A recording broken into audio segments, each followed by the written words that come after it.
Hello, hello. My name is, what is it?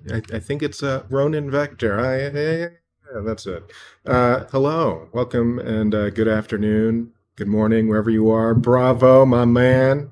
How you do, buddy?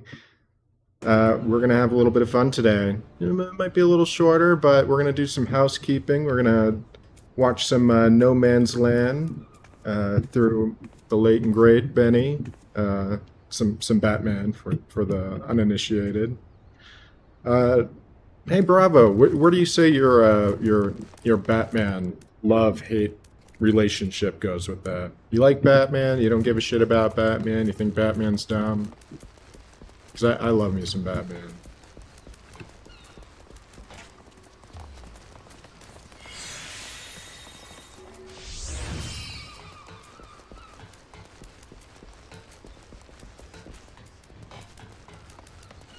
I mean, how often do you meet a billionaire that gives a shit?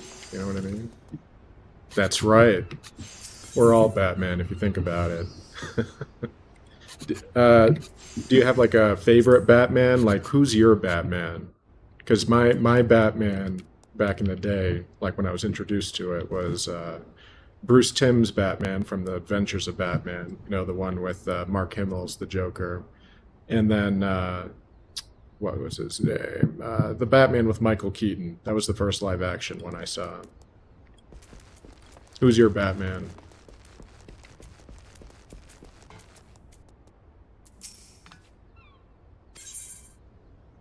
Yes. Sure if they'd be able to complete this mission.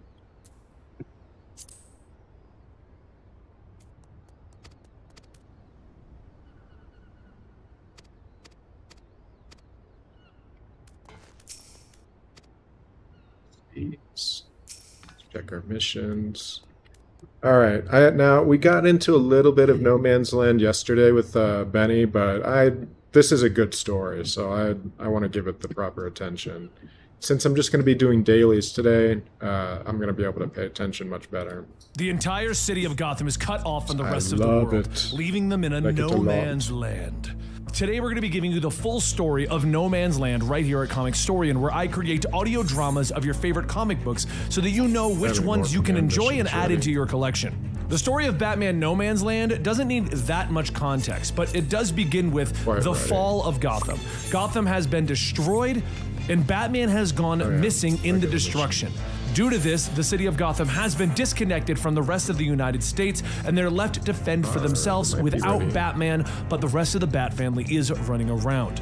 This is the complete collection of the Batman No Man's Land storyline that we covered here like 2 years ago. I hope you guys enjoy, and let's get into it. All right. First stop. The faint sounds The of signs Melange. flapping in the wind can be heard along the Gotham city limits. These signs tell a person that if they continue, they would So be bad at leaving the pronouncing United States, or that the area has been declared off limits Class by now. the federal authority. Okay, And let's that is- back up. Now, when you say classic Batman, do you mean like Adam West Batman, or do you mean like Golden Age Batman, where you know, like before, you know, Superman was even involved with and other characters? Like how far classic do you mean? Because that could mean a lot of things. Classic Batman. Like the OG Golden Age Batman used to like drop people off buildings, like very little like the current incarnation of Batman's.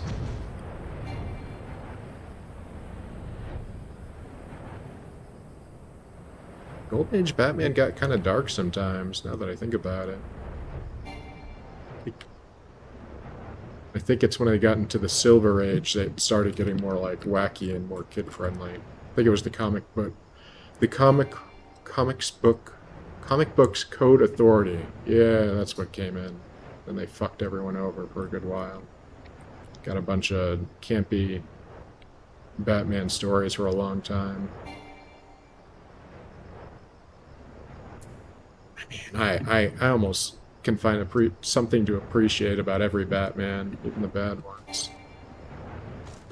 is because there was an earthquake, one that shook the very foundation that was Gotham City. Now soldiers gather around the perimeter of the city, turning those who wish to enter away. Even a priest So do you mean who just live wanted to action provide Batman? aid to those Sorry, in yeah, need I'm gonna is assume you mean turned away, Adam West Batman. leaving him to find Man, I was actually other sad when he ways. died. Even after bribing a I'm helicopter. glad Todd McFarlane gave him all that work on Family Guy. He's like one of the, he's one of those actors that like didn't rape anybody, was always very nice to the fans. Guy just appreciated the fame that he got from it, and yeah, I think we all miss Adam West. Pilot to fly close to the ruined city, the priest is forced to just throw his box of supplies out. As the food scatters down below in Gotham, the people gather, grabbing what they can, looking around to see if anyone else noticed. And of course, people do notice, and they would steal right from a person's hand just to have a bite. This regression has forced people to fight for what they want or keep, even if the methods are crude. A spiked tennis ball fired from a sling into one's back often does the trick, though. And those lucky enough to have numbers like the GCPD are able to maintain some order in this city, even if they too have to adjust to the times. With food being a rarity all on its own, the crime lords have started to make strongholds around the city, killing anyone who even thought of stealing. Hey, so Bravo, what do you think about all this business with Robert Downey Jr. coming back as Dr. Doom? You have any hot take on that? Hot takes? From them. But for those fortunate enough to not have their findings stolen, they were given a chance to barter for other goods. Hell, things like an apple can catch the eyes of those willing to pay big enough just for a chance to bite into something fresh. Auctions are held for those privileged few by the Penguin himself. People offer 5 gallons of gasoline, some offer 10. One man even offered a night with his girl. Another man offers a 20-carat diamond, which Penguin accepts. Literally nothing. Even in these times, Penguin still kept his refined tastes in jewelry. It's been just over 3 months in no man's land, and one person keeping record of that. I just hope is Deadpool Barbara and Gordon. Wolverine isn't She the watches last, from her good tower, Marvel movie barricaded we've in with seen, plenty of food, medicine, and rechargeable solar batteries. She had the chance to leave, but there was this nagging sense of duty to stay, something she must have gotten from her father. So to get by, Barbara deals in information, with maps, knowledge of various underground supply stashes and fallout shelters. She does well for herself. She even tricks the locals to get her food from these caches by telling them that they are poisoned and only she has a means to neutralize it. Little do these people know, the food isn't poisoned, but if they knew that, well, they might not come back.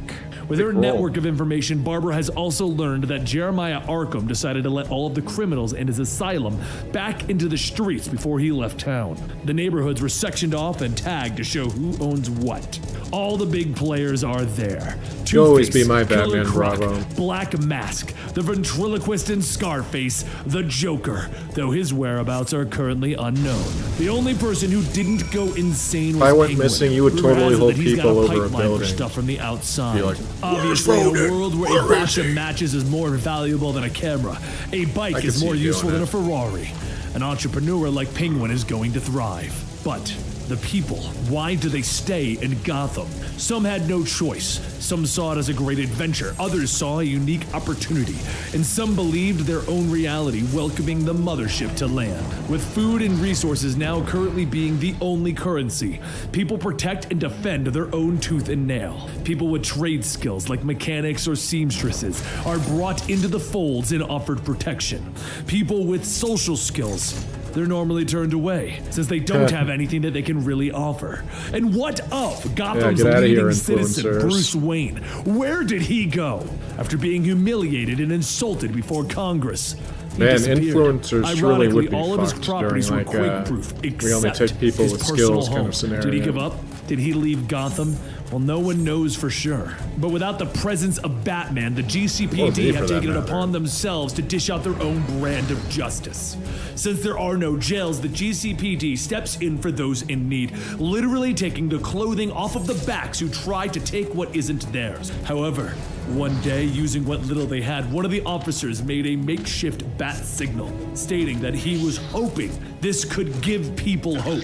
Jim quickly destroyed the signal though, shouting, "No, we don't need this because he's not coming." He gave up on Gotham like everyone else. He always took the easy way out.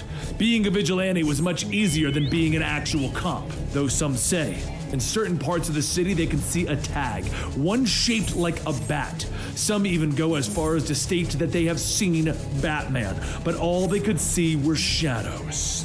Word travels to Barbara, however, that something is off. Batman wouldn't use the tag to show himself. It just isn't his style. Or would he? In No Man's Land, there's no status quo, but still, if it is him, Batman why wouldn't wasn't do he calling graffiti. her? That's illegal. One night as the cold sets in, a pair of drifters get cornered by a group of thugs. Noticing that they have nice warm coats, the drifters try to run, but the thugs begin to catch up, with the drifters bracing themselves for a beating. But that beating, it doesn't come. When the drifters open up their eyes, they see the bat-shaped shadow fighting against the thugs. One of the thugs begins to beg Batman not to kill him, but the voice that responds is female. Wearing a cowl covering her whole face, she tells the thugs that this area is under her protection. Another thug grabs the brick, like stating that it's just a the girl, design of her and the woman mask tells there. him that she is I know it's just the a bat. Their worst nightmare. a The mouthless Batgirl mask, effortlessly disarms and beats the thugs down until they decide that enough is enough and they run away. I like the Once dark they're gone, eyes that and, Batgirl tags the wall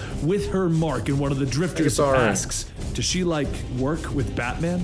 She asks, "How do you know that she isn't Batman? If you were a big tough guy and got beat up by a now that I'm, girl, like, would looking you at admit it does give or me would some you Gimp state that it was some vibes. huge Like, bring out the 7-foot-tall Gimp. giant with fangs and claws?" it's missing The is drifter the says that's a mouth fair point. gag. Back with the GCPD, Jim that's looks always to been a expand Batman his joke in territory and general. protect those in need.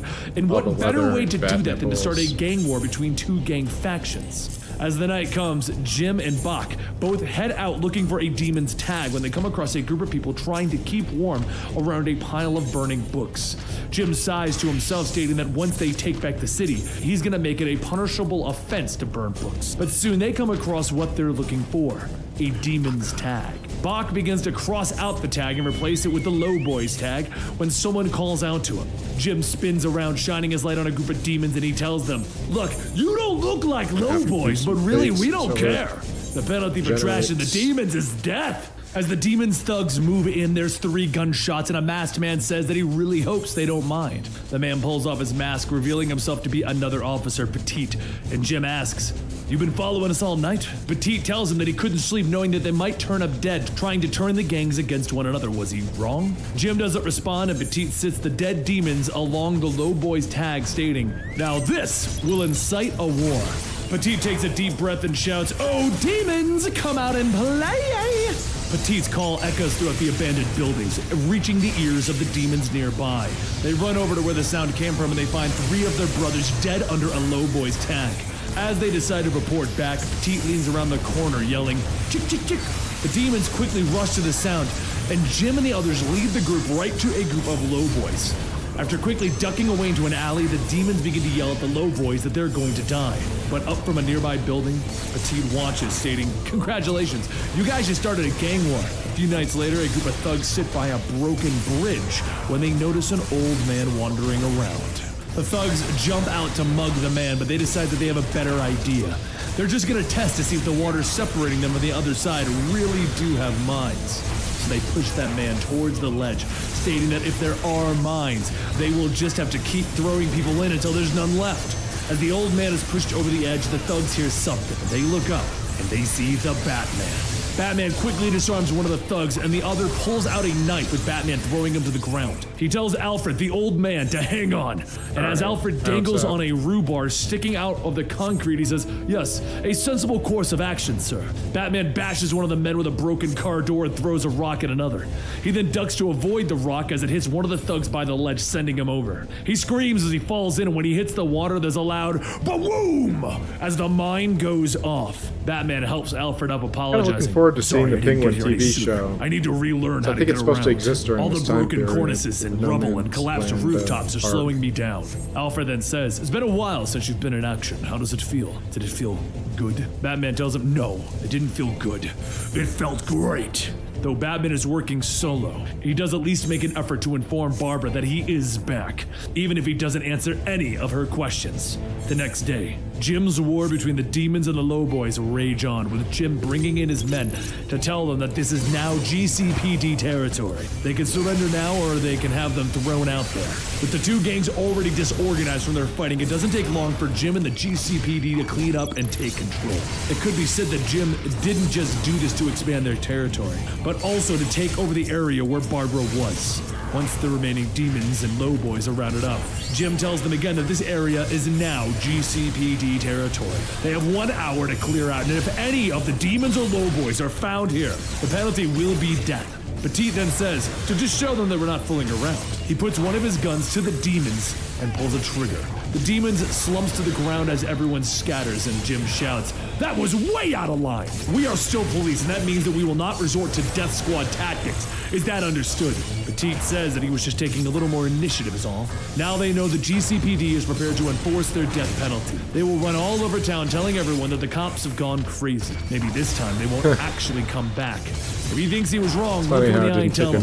Jim stares into Petite's eyes, and he says nothing. So Petite walks off telling them, "All right, enjoy those sticks." Meanwhile, over at Dooley Square, Batgirl finishes taking out a thug when someone tells her, "You have a nice costume." She spins around to see Batman and says she didn't think that he would approve. He hasn't been around and Gotham needed a bat. Batman tells her, "My whereabouts and my reasons are my own, but I don't do partners. They've already been sent away because of how dangerous this place is going to be." Batgirl says, well, she plans on continuing to do what she can with or without the costume. She can take it off if he asks. Batman doesn't say anything at first, and then he looks at the bat tag, and he says, "That's a good idea. I plan on using it." Batgirl then asks, "Do you mean that I'm approved?" And Batman says, "You're not disapproved. For now." The next day, Jim and his men stumble upon a bat tag, and Jim's scout, Ramirez, asks what does it mean. Jim yells that he'll tell them what it means. Nothing! If he really was here, wouldn't he announce himself? Just paint over it. It's not him. It's not his style. But later that night, Batman returns to the area to find that his tag was painted over. He thinks to himself that he's been gone way too long. There's no respect, no fear, and why should he be surprised? Myths lose their power if they aren't repeated.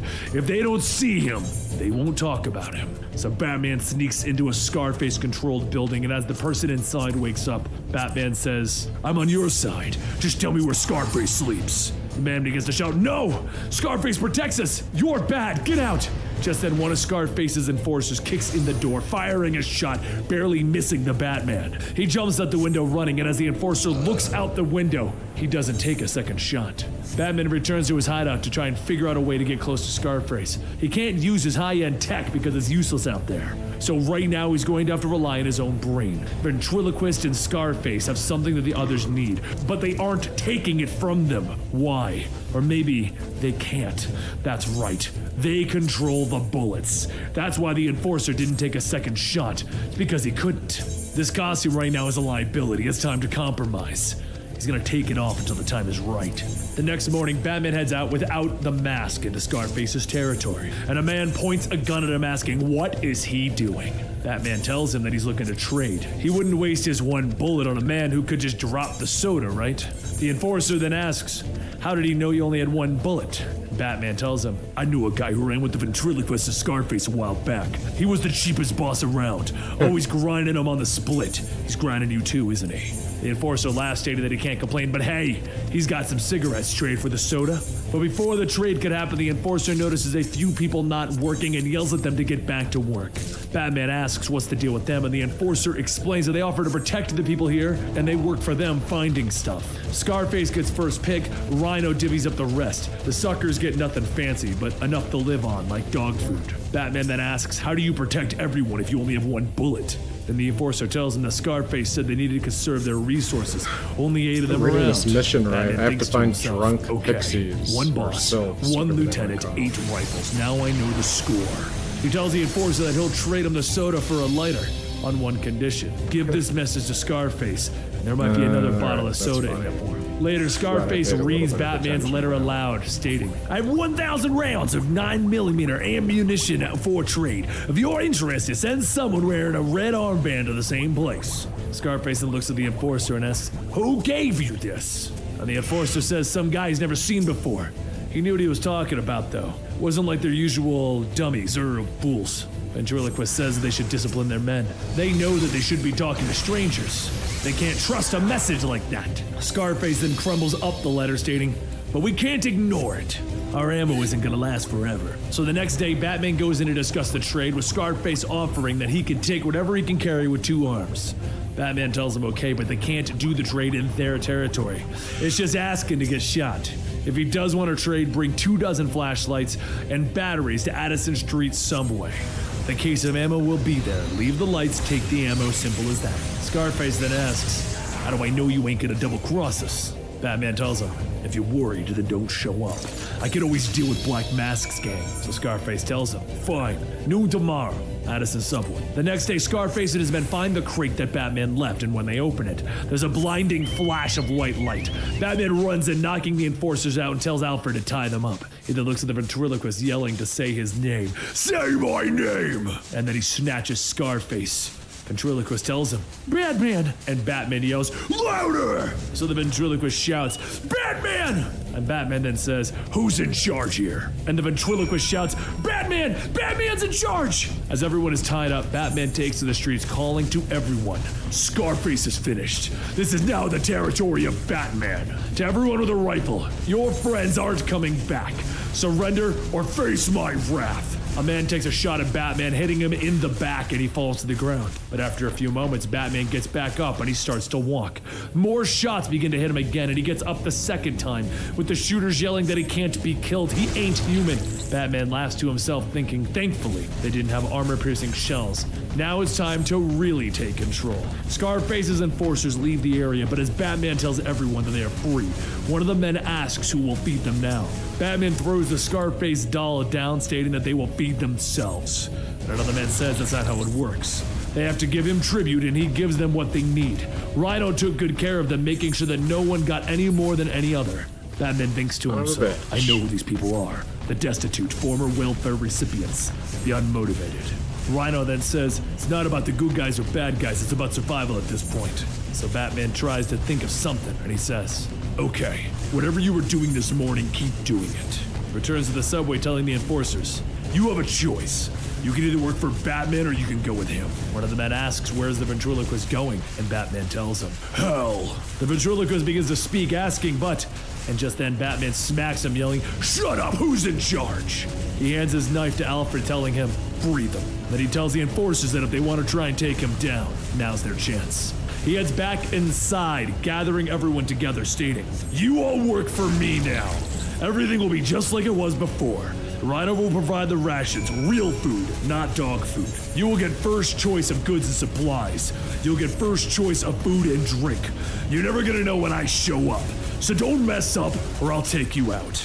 As everyone begins to get back to work, Alfred asks, tribute? What are we now, pirates? And Batman tells him no, it's a sign of respect. It's the language of one that cannot succeed unless one is fluent in it. Alfred then asks, aren't you fluent enough? So Batman replaces the Scarface tag with one of his own, stating, not yet, but I intend to be.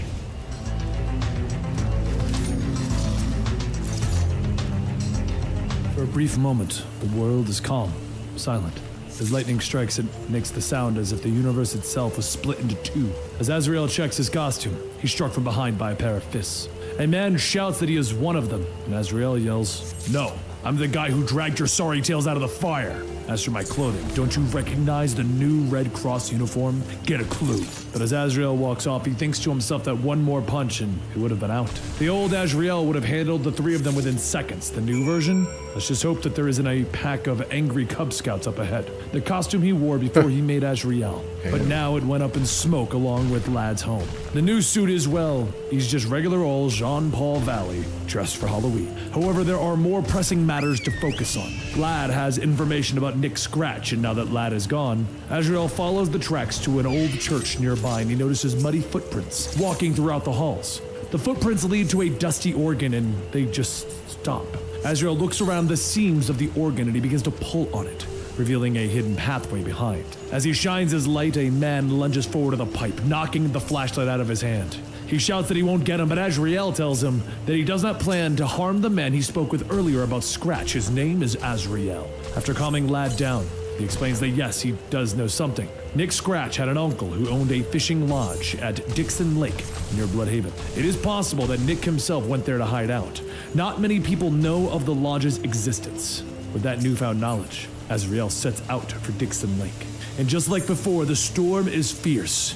But even as the rain hits his face with the force of a slap, he presses on. Just then the lightning strikes with a sound that can shatter the night. Azrael pauses, seeing the lightning strike right next to him, and he thinks to himself that after just a few more yards, he would have been nothing more than a pile of ash. He should return and wait for the storm to die out, but he won't. Besides, what are the chances of that happening again? 1 in a million? As long as he can get to the car. A second bolt strikes, but this time under Azrael's feet. He jumps out of the way, the ringing in his ear causing him to lose hearing for a moment. But after a few seconds, sound gradually returns. And with it the sound of rain, wind, and voices. 3 men walk up, all branding pitchforks, stating that they know who he is. Scratch must want them to kill him. Azrael stands up asking, why? Why do you follow Scratch? And the men tell their stories.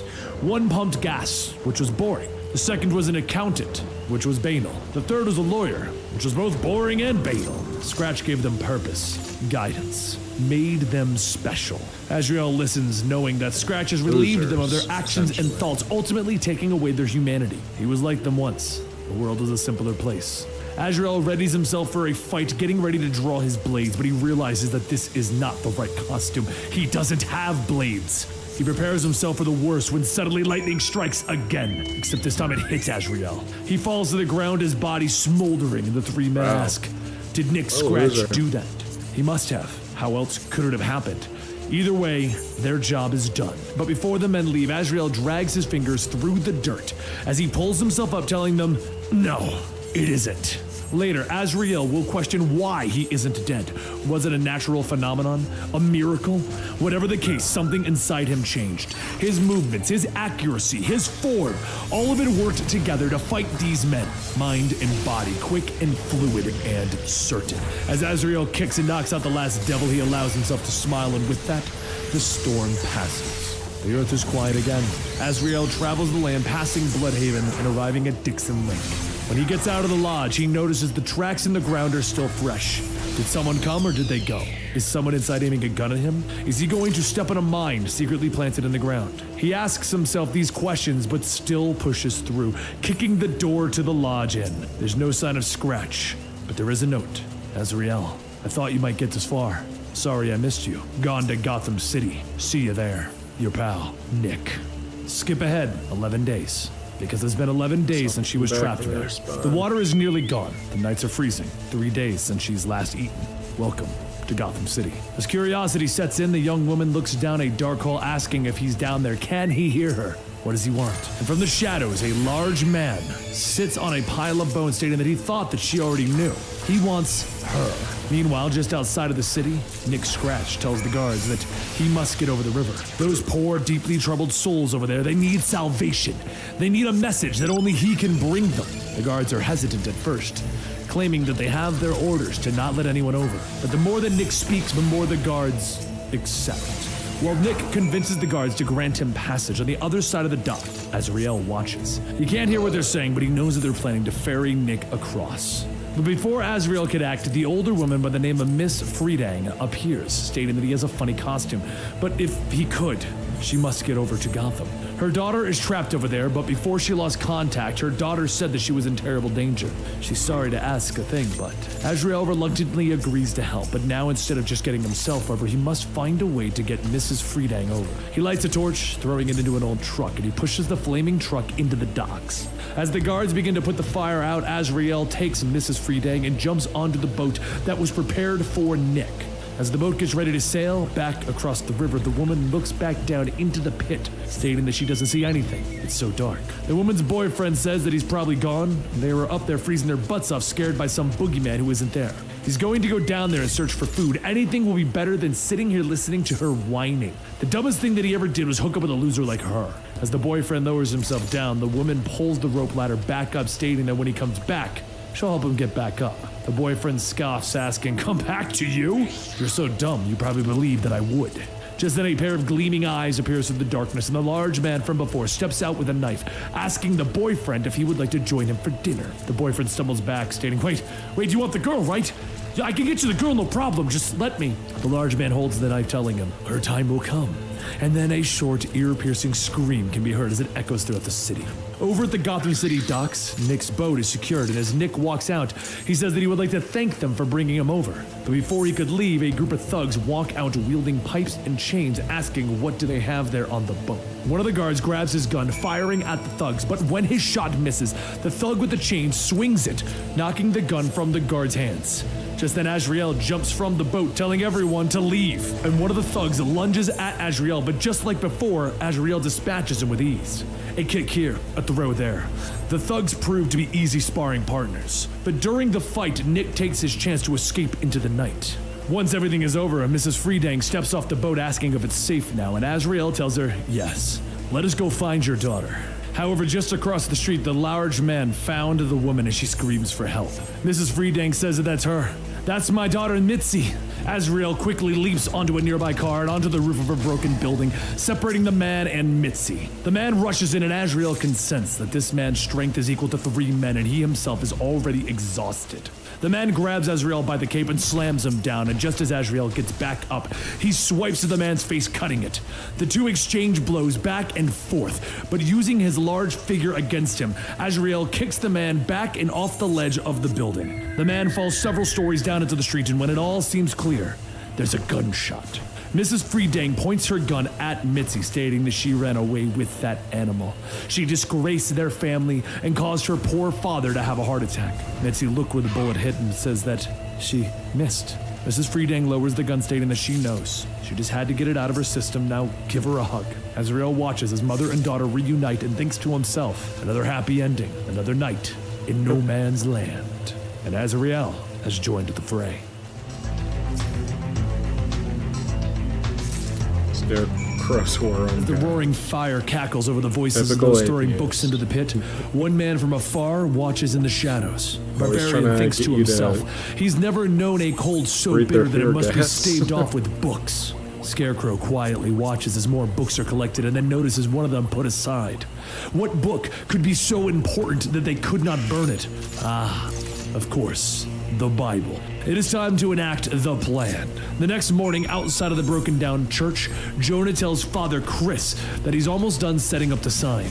However, they're going to need a tag, something to show the people of this block that it is protected. Father Chris has taken it upon himself to shelter those in need and provide safe haven from the evil that wanders the streets of Gotham. But as much as Chris refuses to fall under the protection of any one gang, there's one person trying her best to look out for them, the Huntress. There's also a third group who stay in the areas, and there's a splinter cell group of black masks, false facers, led by a man named Leo, who's trying to make it out on his own. Leo leads his men into one of the old precincts, telling them that there's a stash of ammo here that they could use. But as his men get inside, they state that this place is already cleaned out. Everything was taken, down to the ballpoint pens. Leo laughs, walking into the morgue, telling them that this is it. Welcome to Ammo Central. He pulls out one of the decomposing bodies, pulling out the bullets used to kill them, stating that they just have to reforge these and score some gunpowder. However, as Leo digs through one of the bodies, Mikey says that he's not so sure about this. This ain't right. As Mikey stumbles out of the room, he falls through a glass door before a pair of boots. He gets up asking, "Who?" And just as if he's answering, Batman punches him in the face. Batman slams his head into the ground asking, "Why are you here?" And Mikey tells him because they're grave robbing for bullets. He didn't want to, but things are just so bad out there. There's gotta be some way to set things right. There's gotta be hope for someone like him, right? Right? So Batman brings him to the one place that would accept a black mask outcast, Father Chris. Huntress makes her rounds for the night and sees Mikey sitting off to the side and asks herself, "Isn't that?" But Batman appears behind her. Yes, a former black masker. Mikey is to not be touched. Not yet. Huntress goes in to check how things are, and just as she begins to speak with Father Chris, she notices one other person that has been accepted. Scarecrow. Without another word, she runs over, knocking Scarecrow to the ground, shouting that she doesn't know what he's up to, but she will not allow this. Father Chris hurries over to break the fight, stating that she must control herself. He understands that this man once did bad things. Huntress yells, "He killed people!" And Father Chris says that this is a place of sanctuary. Gotham is no longer black and white, if indeed it ever was. Huntress then says that that monster is a threat to everything that they're doing here. She confesses that her own morality has at times been questionable, but she knows the difference between the good guys and the bad guys. As Scarecrow picks himself up, he asks, "Are you really sure about that?" However, Huntress isn't wrong. There are things that Scarecrow is planning, but what remains unseen. After collecting a dozen of rabies-infected rats, Scarecrow releases them into the church's food storage. When Father Chris finds them, Scarecrow says that it's just terrible. Who could have done this? This sort of crisis would surely lead to the worst kind of human ugliness out there. All these people are depending on you. But there is somewhere that you could go to get more supplies. No. A man in your position must always put morality before even survival. Father Chris asks him, what does he mean? Does he know of a place where they can get food to survive Gotham being separated? With no supplies coming into the city, they're running low. Later that night, Penguin looks out the window watching the GCPD mark their territory. And he says that he understands that they need food. Well, he provides a safe place for his arsenal. Rifles, guns, gunpowder, etc. This really is the greatest supply of weaponry that Gotham has to offer. He has two advantages to make him the perfect concealer. In addition to having an unused fallout shelter underneath the cathedral, Batman trusts him and would never think to search the territory. Father Chris prays out loud, trying to find the strength to walk away, but Penguin tells him that he understands his predicament and he will make it easier for him. The church does not have a choice in this. Either he takes the weapons willingly, hiding them in the basement away from... quicker than I thought I would.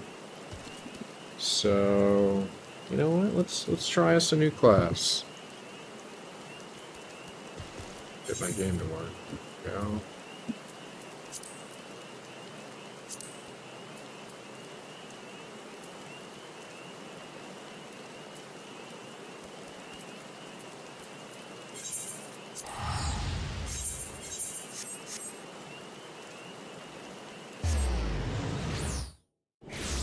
Yeah, I mean, I can't. It's all my dailies. I'm gonna maybe save my dungeon roulette for my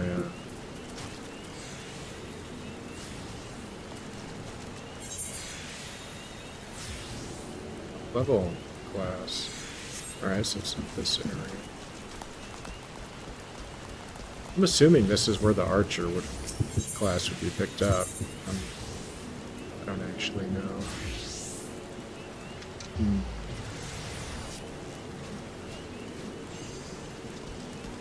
Is it up? No. So this is why I have an AI. I even scratched my brain with this.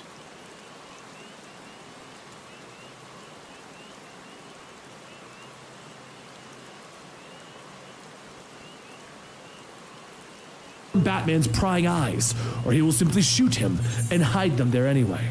Consider the food and medicine a gift of charity. Meanwhile, in another part of town, Leo brings his men to a building said to have housed all of Penguin's surplus goods.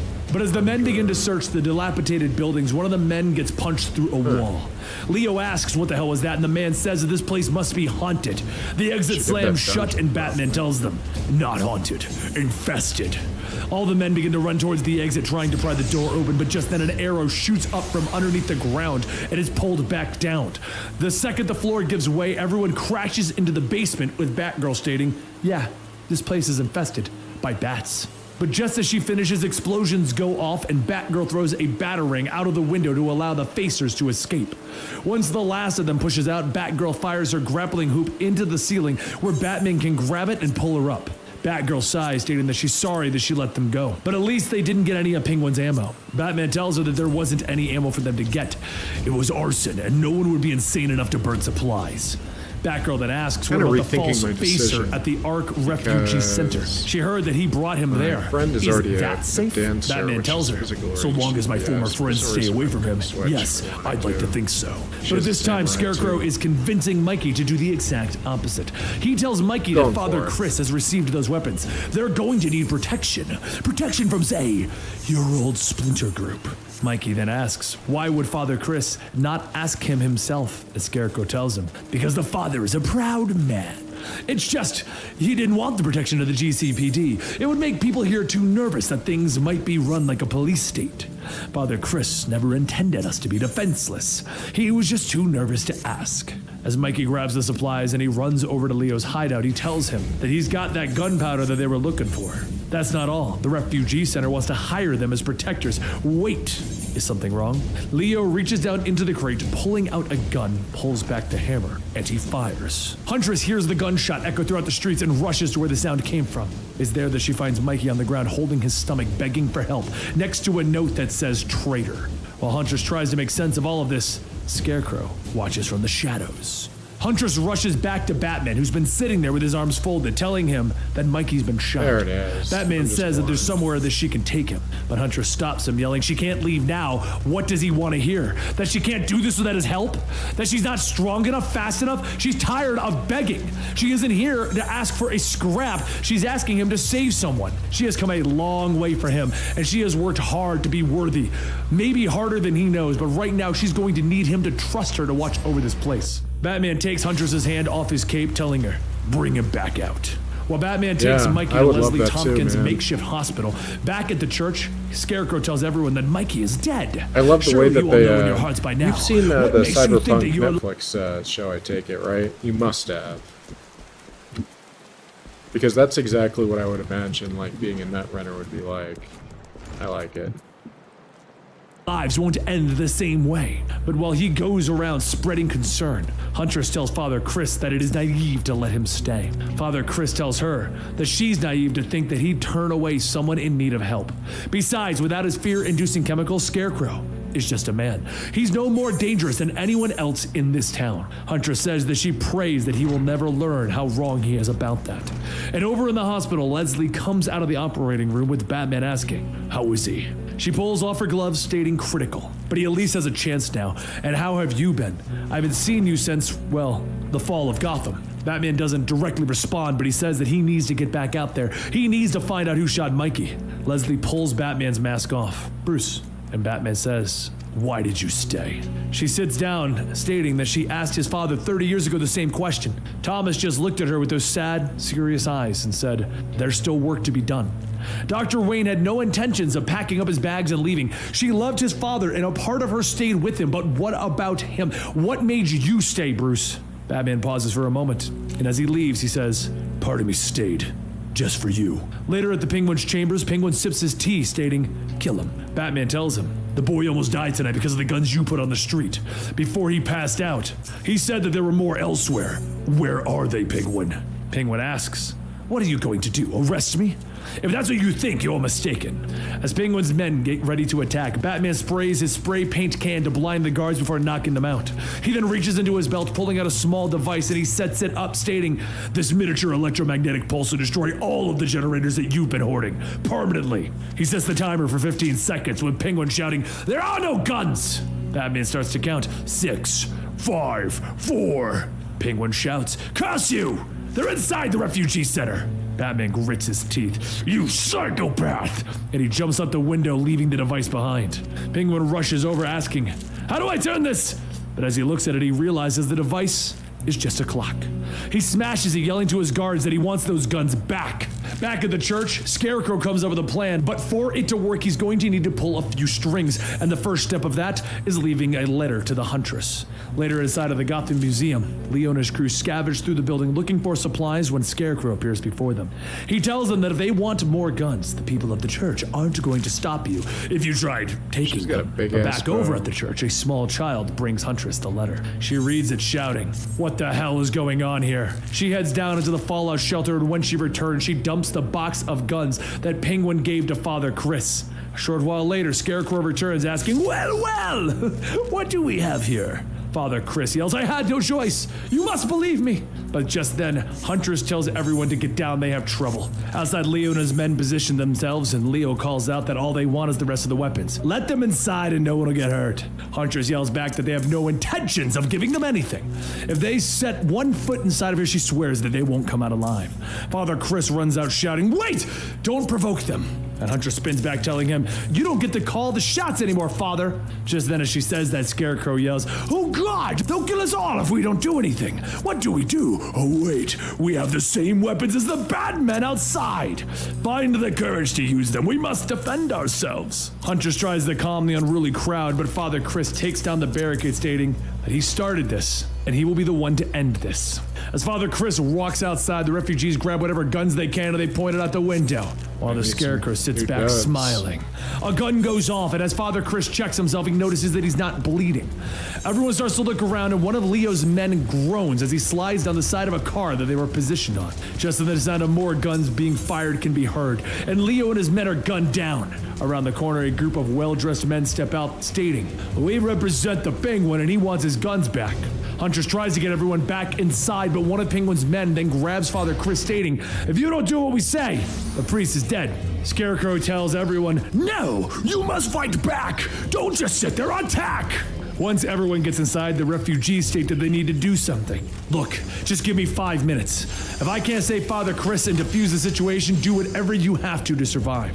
As Penguin's men wait for an answer, the one holding Father Chris has a needle thrown into his handle. Before he has a chance to shoot, Huntress jumps down and starts to take out the others. However, also watching from afar is Jim Gordon and the rest of the GCPD. The man that was holding Father Chris grabs them again, stating that if they don't think that he'll kill the priest, they got another thing coming. But then there's another shot and the Scarecrow yells, that's it! That's it! Huntress yells for them to start firing, but the shooting didn't come from the church. Back at the car, Leo starts to unload his clip, asking if they want to shoot him in the back. Everyone starts to scatter for cover, but as Leo begins to unload, a shadow looms over him and he says, oh, hell. After a few moments of silence, Leo steps out of the shadows, stating, look, how about this? My 3 guns for the priest. One of Penguin's men that asks if this guy is for real. Why would they trade when they can just shoot him? Another then says, allow me to answer that. And he leans over, shooting Leo. When they all turn back, they see Father Chris is not there. And Huntress helps Father Chris back into the church, with Scarecrow yelling, it's a sign! We have our shepherd back! Now is the time to strike! Just then there's a creak and everyone turns back asking who's there. Leo yells, whoa, whoa, whoa, whoa, settle down, I'm not armed. He said there was shelter here. Huntress stops him. Wait, if he's here, then who's out there? Penguin's men head down to Leo's body, and they pull back his shirt to see the bat symbol. Batman springs up, taking the men out, and Jim gives the order for the men to move in. As Jim looks over the ledge, he sees Batman knocking out the last of Penguin's men, stating, you can take this message back to the Penguin.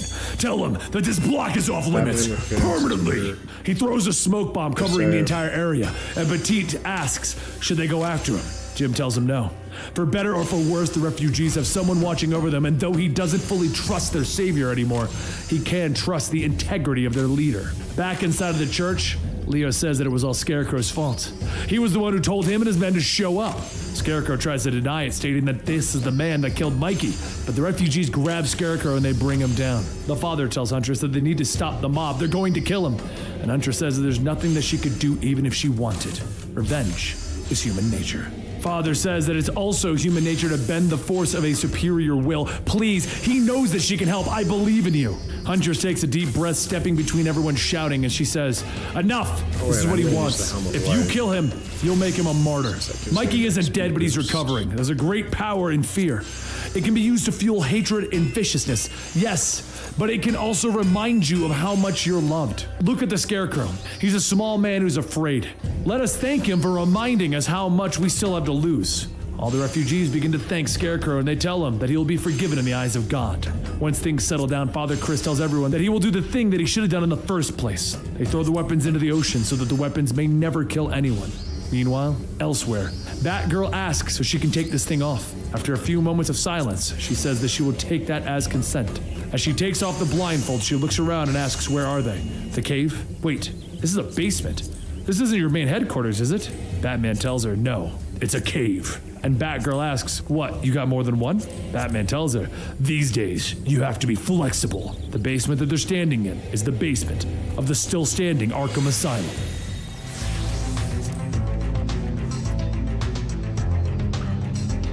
As Batman continues his crusade to rebuild his name, he sees a group of red devils crossing out one of his tags. He jumps down on the thugs, thinking that he was away too long. These people have fallen so far. These people have forgotten respect. One of the thugs swings a large wooden stick, with Batman grabbing it and bashing the thug into the wall. Another shoots his crossbow, but Batman takes the stick and uses it to catch the bolt and then jumps up, spinning around on the stick to kick the other two.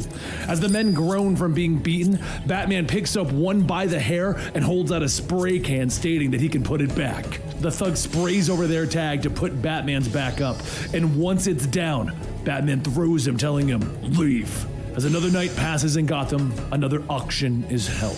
Arrowheads for candy, blankets for bike tires, dog pelts for salt, pigeons for toothpaste, and of course, it's all overseen by Gotham's best entrepreneur, Penguin. He has wrought profit from the lawlessness, commerce from chaos, all for a mere 10% of the gross profits.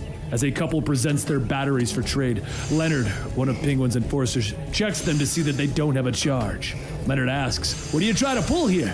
We got laws here, and when you break our laws, you gotta pay. But before Leonard can pull the trigger, Penguin stops him, telling him that he needs to work on his interpersonal skills. The woman says that she's so sorry, they're just so hungry. They would do anything for food. Penguin grabs the woman by the face and inspects her. Well, I'm certain we can find something for you to do. The man yells, get your filthy hands off her! And Leonard pushes his gun into his face, with the Penguin stating, you tried to cheat me. Lucky for you, though, I have a soft spot for lovebirds. If love conquers all, then you'll both want for nothing. If not, well, that's another story. Take them away. But while all of this goes on, one of Barbara's informants reports Wynn, stating that it's on. A short while later, Batman makes contact with Barbara, stating that he needs to know of any place that is having mass meetings. Some place where people gather for worship, trade, anything like that. He needs big crowds. Barbara says, oh, you want an audience? Well, funny you should ask. There's one place that I can think of. Back inside of the theater, Penguin gathers everyone around, telling them that he would like to welcome them to the new Iceberg Lounge. Tonight, for your gaming and gambling pleasures, these destitute souls have volunteered to risk it all and put their very lives on the line to win a cornucopia of consumables. More importantly, a guaranteed position within my employment as a member of my esteemed staff. But how does one earn such a lavish bounty? The crowd begins to chant, Dozer! Dozer! And Penguin says, yes, indeed! You must best the fan favorite, rough, tough, buff, and hairy, Dozer. The large Dozer waves to the people, and Penguin goes on, stating that after 12 rounds of the muscle machine, one way or another, their troubles will be over. As the Penguin's men begin to collect the wagers, a voice calls out, all bets are off. Penguin shouts, asking, who dares? Oh, it's you. I should have known. Batman jumps down onto the stage, telling everyone, this is my city. I'm the law, and if any of you are threatening either, you'll answer to me. Penguin laughs, surely you jest. But Batman punches him, stating, you must be mistaking me for someone else. Penguin falls back, shouting, my nose! He broke my nose! So Batman picks Penguin up off the ground, and Penguin yells, things are different now! There's a new pecking order, Batman! Batman then asks, how about this? Let's make a wager. I'll go up against Dozer, and if I win, you abandon these fights. If the house wins, well, you'll get to be the bird who killed the bat. Penguin laughs, ha! Forget it! I'm not stupid. I know Batman can take down Dozer, but can Batman take down all of them? The crowd falls silent, looking at Batman for an answer. And he tells him, yes. First up is Dozer, as Penguin expected.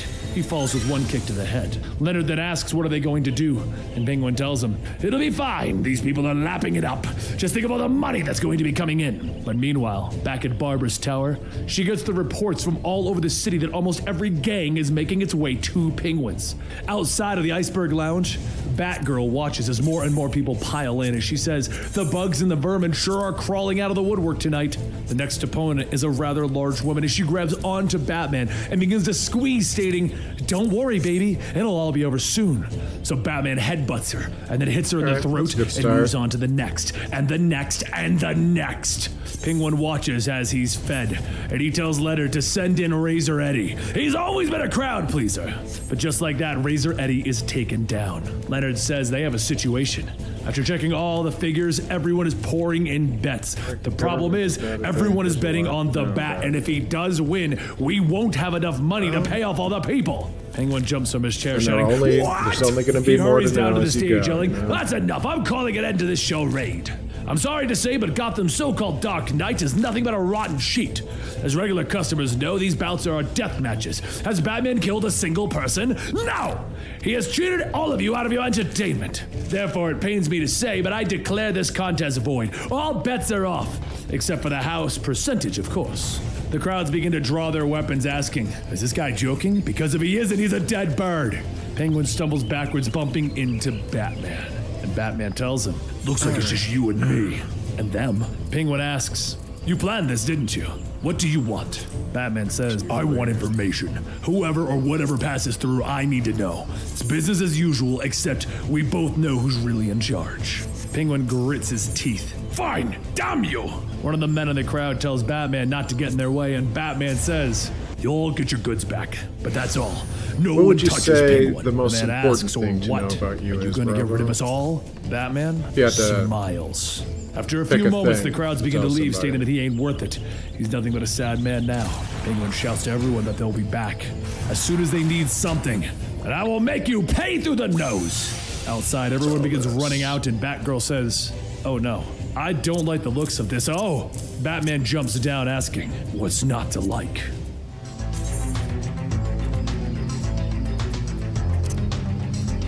For once in the city, all is quiet. The one keeping tabs on everything can finally sleep, and when she sleeps, she dreams.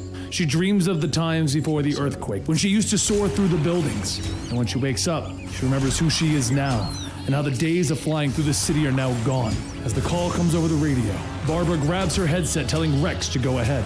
Rex says that everything's been pretty quiet. There's a crowd forming at the old Wayne Omnitech building. It could be him. He's gonna go check it out. He hangs up the emergency phone and starts to head inside under the watchful eye of Batgirl. And as he does, a group of scarred men appear and they ask, "Have you seen?" One of the men in the group sees Batgirl and she jumps in trying to save Rex, but after taking the men out, Rex is already gone. Meanwhile, elsewhere, Lockup says that she turned away another 18. They all kept saying it's the only safe place left. Batman tells him to keep them out. Perps come in, no one else. Understand that. If I find out that even one life, no matter whose, is taken, then your life is worth nothing. Lockup laughs, stepping away from his post, stating, "Sure, we'll do it your way, but just so you know, it ain't gonna last." Later, down below Arkham, Batman returns and sees Batgirl and tells her to rest. Batgirl fixes her mask, stating it's not fatigue, it's frustration. She was too slow. Batman says that she needs to be faster next time. She then asks, where do they go? All the ones they take down, what happens to them? Batman looks away and says that she doesn't want to know. After a few moments of silence, Batgirl brings up a screen stating that he took 2 more buildings last night. He's changed. There's no mistaking that face. He's different, too, scarier, like he's got nothing left to lose. He's got the muscle and it looks like he's moving south. That'll put him against Gordon's Blue Boys. Batman says that he's moving in on the tower. It's the last thing that represents Wayne. He will take it or destroy it. See that that never happens. Keep the tower safe. Do not be seen. Batgirl then says that she can do one or the other, not both. Batman leaves, telling her, then you're not worthy of the mantle. Of course, you could prove me wrong. Later, at an unknown location, Rex hangs upside down and a man asks where did he come from. Rex says, bite me, you freak show. The man grabs a steel poker from the fire and tells him that they will break his facade. Like them, he'll be revealed true, and like them, he will understand. Remove the blindfold. Rex sees the scowling poker inching closer to his face and he screams out, no! No! Gah! The man says, do you see it now? Rex tells him that they can rot in hell, and the man continues, then we shall continue. A short while later, a bell rings, loud enough that everyone on the surrounding blocks can hear. From one of those buildings, a scarred men appear, and Barbara looks out the window and she sees Rex's body thrown outside. He begs for help, and one of Jim's patrol women runs out to drag him to cover. Barbara grabs her rifle to keep watch, but before the patrol woman could grab her flare gun, she's shot.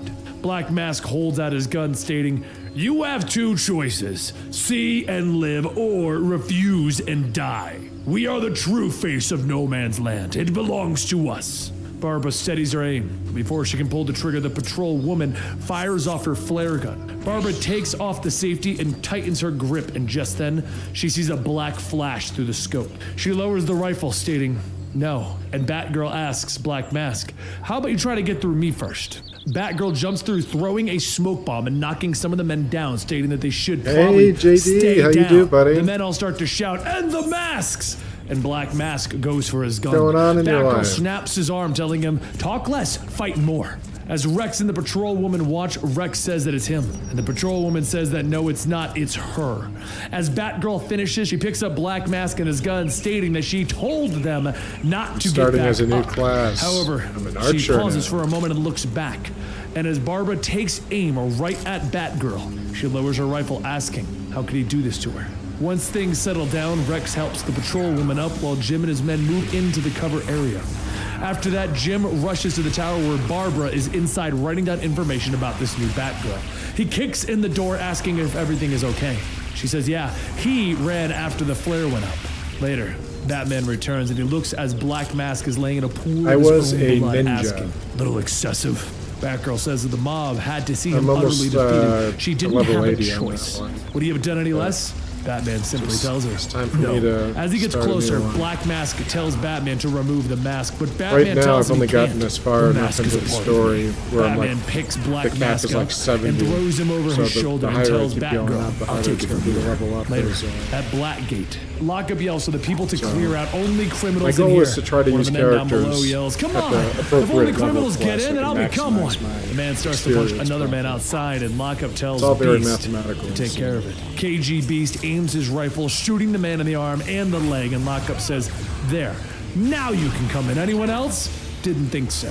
The Beast leaves to bring the man in, and Batman says that he'd better So, recover. JD, I Lockup meant to tells ask him you that they will give him yesterday, the 'cause I state's noticed, best. That another one to lock you up? said that you Batman stream. throws Black Mask to the What- ground, what telling do you them, stream when you do stream? keep him out of the general population. If he gets near any other prisoners, he might have himself a riot. Lockup picks him up, stating that D-Block is still stable. They'll use it for solitary. But as Lockup leaves, Batman doesn't look back. And he tells Batgirl, "You will never follow me again. You will do as I say, when I say, otherwise you're out." Oh, As the night okay. comes, Barbara sits by her window let's with her see. old Where's bat my signal, phone? stating that she knows he's out there. She knows he sees this. As the battery dies out, How's that Batman sound? appears. Barbara asks, "Did you not think I would find out that someone is out there being me? How dare you?" Batman says, "You know it's not that simple." And Barbara shouts, asking him, "No, I don't know. All I know is that some other woman is being me. Some other woman with legs and my identity."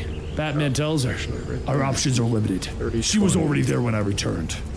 Barbara asks, "Who is she?" And Batman says, Multiverses. Barbara What scoffs, was the "I can last find thing? out. They just You released know a I new can. character How not that could you long do this for to it, me?" right? She looks away, Or with was it a Batman skin? lifting her chin, stating, Forget. "No pain I've ever caused you was my choice. I never wanted to hurt you. I just Well, I need think you they to usually trust do me." both when they Barbara do a new sighs, telling him, character. "I always trusted you. I don't really You know knew that. I always would." Later, at Blackgate, a voice calls out to wake up, and Black Mask asks, "What?" The voice yells, "That won't do. Stand up straight before the court. Read the charges." Another person says, "Your Honor, this man has full accounts of inciting a riot and, of course, attempted murder." The judge says, "Let's hear his plea." Black Mask says that he doesn't understand, and the judge yells, "Guilty! Stupidity equals guilt in this court. Sentenced to the maximum to be carried out immediately." Black Mask is grabbed and then left for dead, and a voice asks, "Next docket, Your Honor?" The judge says that we may proceed to Tallyman. Meanwhile, in another part of Gotham, Renee Montoya has been working non-stop since the quake hit the city. Things at this point, well, they weren't so bad, if you could even call it that. But it wasn't nearly as bad as what No Man's kill Land these had things. become. Montoya's efforts to protect and way serve to have find gotten the out. attention of Commissioner Gordon, except not in a good way. He demanded that she take no less than a 2-day break, and if he was to catch her working before then, he'd have the National Guard shoot her. Hopefully, he meant that as a joke, but with how things were, there's no way to know for sure. So what does an off-duty officer do in her spare time? Maybe she should just go home for a bit. As Montoya heads to her family's grocery store, she sees a crowd of people trying to push their way in. Montoya gets in just in time to see a man threatening to hurt her parents if they don't give him some more water. Montoya's parents stood their ground, stating that the water needs to be rationed out, and that's when Montoya stepped in. She cocks her gun next to the man's head, asking, "Do you know how to share? It's best that you just take what you have and leave the store." Now, Montoya's gun isn't loaded since everything that happened. Ammo has actually become scarce, but this man did not know that. Everyone in the store cheers and claps for her, and they soon get their rations and they move on. Montoya tells her parents that she'll go out and find him, and that night she does. She finds her brother with a group of what look to be looters. However, there's one man's voice in the group that she recognizes. Without a second thought, she jumps out from cover, telling everyone to freeze and keep their hands where she can see them. The man's voice that she recognizes turns around. The quality in which I play says, seems to "Relax, we're all friends here." Montoya's brother Benny runs up telling her to put the gun away. And she asks if he knows who this man is. He's a cold-blooded killer. Benny says, yeah, he knows, but right now he's helping them. Just talk to him. Montoya lowers her gun and Benny introduces the two of them. Who's your main character in Multiverses? He's met his Multiverses? sister once or twice. Either way, it's a pleasure to meet her. And she did know that her gun was empty, right? But to Montoya's surprise, Two-Face was helping the group as they were searching for survivors. After flipping a coin and it coming up heads, Two-Face pushes himself even harder. I have to Montoya keeps an eye on admit, Two-Face, thinking to having herself Ultra that she isn't Instinct sure what to make Shaggy of him. He in the game seems was genuine. The group begins to split into two pull. groups of two, and of course, Montoya is Pretty paired funny. with Two-Face. As the two head into the destroyed building, a voice from behind a wall I calls knew out for it. help. I knew Montoya tells Shaggy the was man that the they're one. coming, and then Had a Montoya hears feeling. the ting of a coin being flipped. She tells herself that she knew it was just a matter of time, but Two-Face's voice cracks, telling Montoya to shine the light. She points the light to talk where the about coin landed, and this maximizing a time, beam. his heads. It's good the stuff. two begin to dig out a hole where the man can get out, and just as soon as they do, the structure begins to give. Montoya shouts to Two-Face to get out, and as the rock and the debris fall, Montoya is trapped beneath it. Two-Face pauses for a moment, and then he flips a coin. The next morning, Montoya wakes up, and she sees herself back home after being rescued by Two-Face. Guess the coin came up heads again. Once Montoya gets dressed, she gets ready to set back out when her father stops her. He hands her a single bullet, stating that it's all he could find as she kisses him on the cheek, thanking him. The rescue group heads out to save more people, and each time Two-Face flips his coin, it comes up heads each time. But when the group stops at the next location, a criminal from back in the day stops Two-Face, asking, "What are you doing?" Two-Face says, "Don't you remember who I am, Two-Face?" Two-Face says, "Yeah, Mick White." And Mick says, "Why don't you join us and make some real money, eh?" Two-Face flips his coin, and he catches it, punching Mick, shouting, "You're meat!" A brawl follows, but as Mick gets ready to swing his axe into Two-Face's two faces, Montoya uses her one bullet, stopping Mick, and just then, Batman jumps down, and Two-Face wastes no time lunging at him. Batman kicks Two-Face to the ground, and Two-Face yells that it's always him, "Never giving me a moment of peace." Montoya tells Batman to wait, but Two-Face flips his coin, and before Two-Face can catch it, Montoya snatches it. Batman picks up Two-Face, and Two-Face demands to know, "What did it say? Tell me, what did it say?" Batman tells Montoya nicely done, but Montoya asks if he can let Two-Face go. Just trust her on it. It'll be okay. Batman asks, "Do you realize what you're doing?" Montoya says, "Yes, I just have to try, please. I can reach him." After a gruff sigh, Batman takes off his restraints and says he'll be watching. Two-Face asks her again, "What did the coin say?" Montoya tells him it doesn't matter. He doesn't need to know. He was helping him. That doesn't change anything. All he needs to do is finish what he started. She'll keep the coin for now, just until they finish. And with that, Montoya helps Two-Face up, and they get back to work. Meanwhile, in yet another part of Gotham City, with food slowly growing more and more difficult to find, more people in Gotham take it upon themselves to scavenge for what scraps they can find. But for Melanie and Jeff, things are just a little different. They didn't even live in the city. They only came to make sure that Jeff's mother was safe. And as it would turn out, Jeff's mother left a few days before the bridges blew up. He lowers himself into a home and says that once they get what they need, they'll be gone. What's the worst that could happen? Melanie jumps down next, and the two of them look through the home, with Melanie noticing a picture of a person who might live there. She picks up the photo and says that it's a man with green hair, white skin, and a funny-looking car. Jeff says that it's probably just some carny from an amusement park who lived here.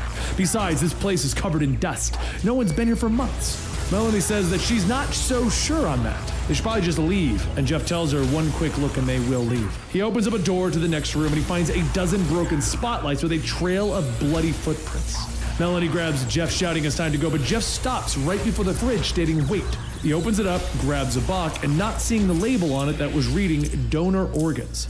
He peels the plastic back, stating that it smells, and it looks like kielbasa or bratwurst. Melanie yells, "Come on, we have to leave!" The TV here works, but all it's showing is some channel of people processing meat. 26. Just then the phone rings. Neither of them answer. Melanie says they shouldn't be here. She begins to run back, but she steps on a trap door, Yeah, you know, now falling that I through think it about into it, a I pool don't of think I water. could play a Jeff game reaches like down to help Melanie out, Multiverses or, stating that it's a dumb Smash place for a Brothers, for that jacuzzi, matter, but on neither keyboard of them and see mouse. that the water I below is would- filled there's no with way I dead could do it. piranhas. As I'd be Melanie like goes and a dries off, she hears Jeff calling blind out guy to her to playing come the quick. game. She follows the voice into what looks to be a showroom, and in the middle of the room is a Robin costume and a crowbar with a plaque reading, "The Day I Won." Melanie takes a closer look at the mannequin, stating that it's not real, right? And just then the phone begins to ring. Neither of them answer it, and Jeff says, "Okay, just one last room to check and we can go. I swear." Oh God. Melanie runs over to where Jeff is, and on the door is a note that states, "Hostages." He opens it up to see 24 decomposing bodies tied up. Jeff grabs Melanie by the hand and they begin to run to the exit, and that's when the phone rings a third time. Jeff stops and says that maybe it's the police or the National Guard, and Melanie tells him that she has a bad feeling about this, but as Jeff goes to pick it up, his hand is knocked away by a batarang. Batgirl tells them, "You need to leave now." Melanie and Jeff climb back out the window with Batgirl tying a string to the phone. She jumps onto the ledge, and when the three of them are away, she tugs on the string. A second later, the house explodes with a loud boom. And as the smoke clears, Batgirl tells the two of them that they're lucky to be alive. The Joker doesn't like squatters. Follow this map and they'll leave a safe area. The two slump down, and Jeff hands Melanie a soda, stating that he found this. Drink it. It'll calm her nerves. The Joker's place, no way. It's a shame all that food is wasted, and suddenly, Melanie begins to cackle. Jeff turns around asking what's so funny, and when he looks at Melanie, Why would all you he can ever see drink is the anything lying giant around grin on at her the Joker's face. place? And she laughs louder and louder. I'd sooner wipe my ass with sandpaper. Louder! Fools.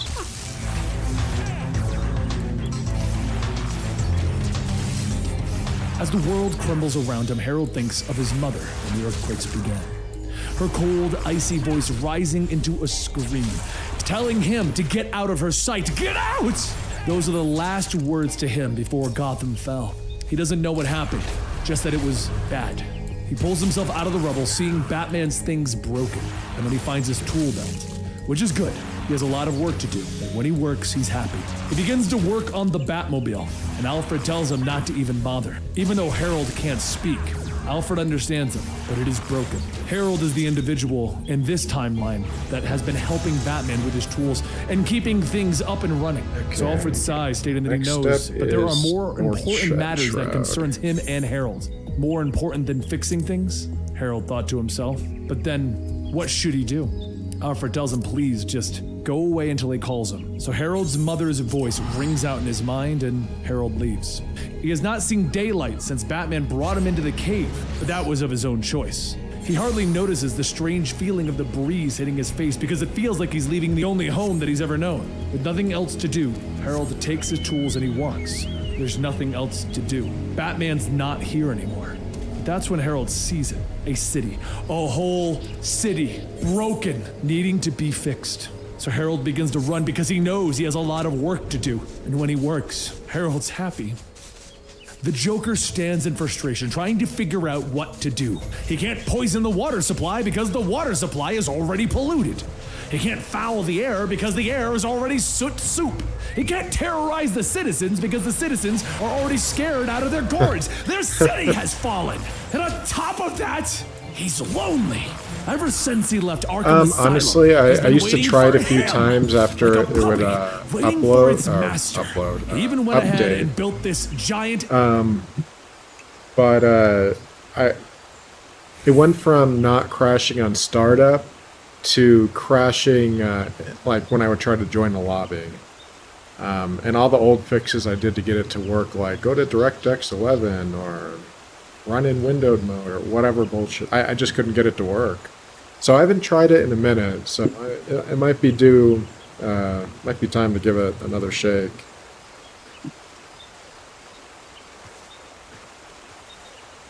Yes, sir, I do.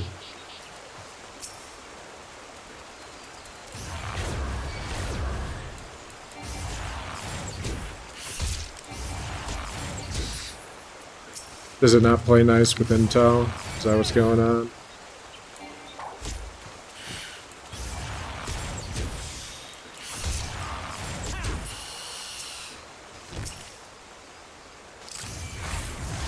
forget which generation mine is.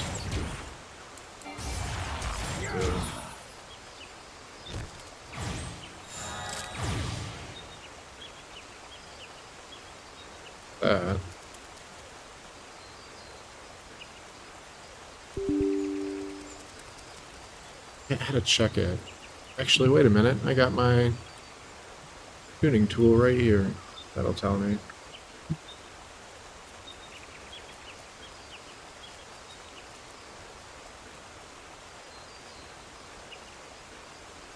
You know, my friend just started playing, I think it was Human Revolution for the first time. He never played any of the other ones. I like the Deus Ex games. I haven't played the latest one, regretfully. Yeah, you know what? I do have a 13th generation one. So it could be that my GPU is not, or CPU is not playing nice with Dark and Darker. That fucking sucks.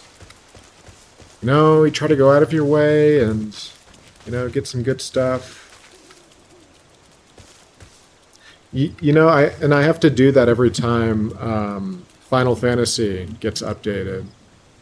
Doesn't matter how small it is, it'll screw over the game. And I don't think I've tried reinstalling Dark and Darker yet, which is kind of a foolish thing not to do, now that I think about it. So I'll have to give that a shake. Man, I tell you, when games work on my computer, it's amazing. But like when it doesn't work, makes my little noggin explode. Did I even kill anything over here? I did. I killed the knights. Midge Swarm. 2721.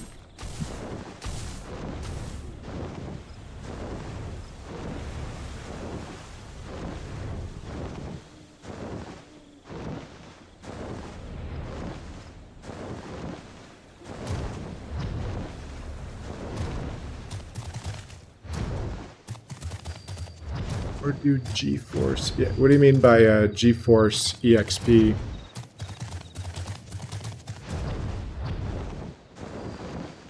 I've tried all sorts of things.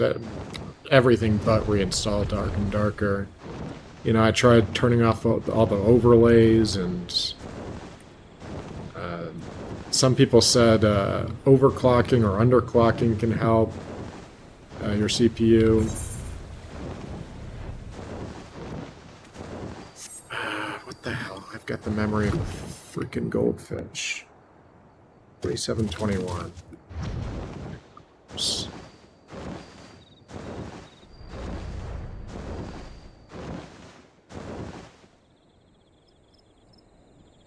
Oh, for like overclocking, you mean?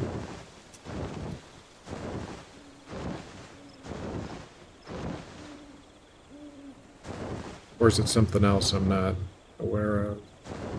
So.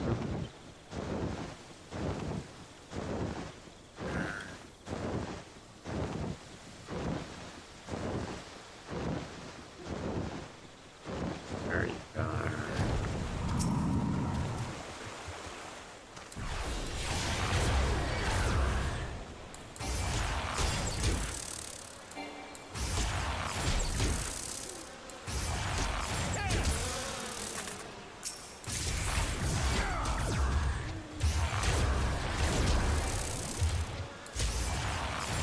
Oh, yeah. No, I use that. I do have to tweak it sometimes, because sometimes it wants to, like, underpower the GPU with certain games or some shit. But, yeah, no, it's something I've played around with, too.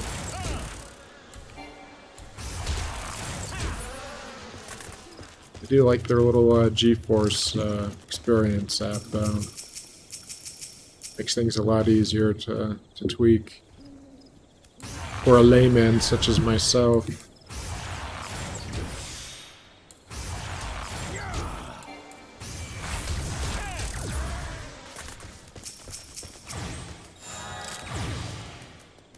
Right, what else is left? The Black Thief. Did I not do that? Guess I didn't. Shame on me. Alright. Back to Central. I could just ride back there. No need to be a lazy bitch about it.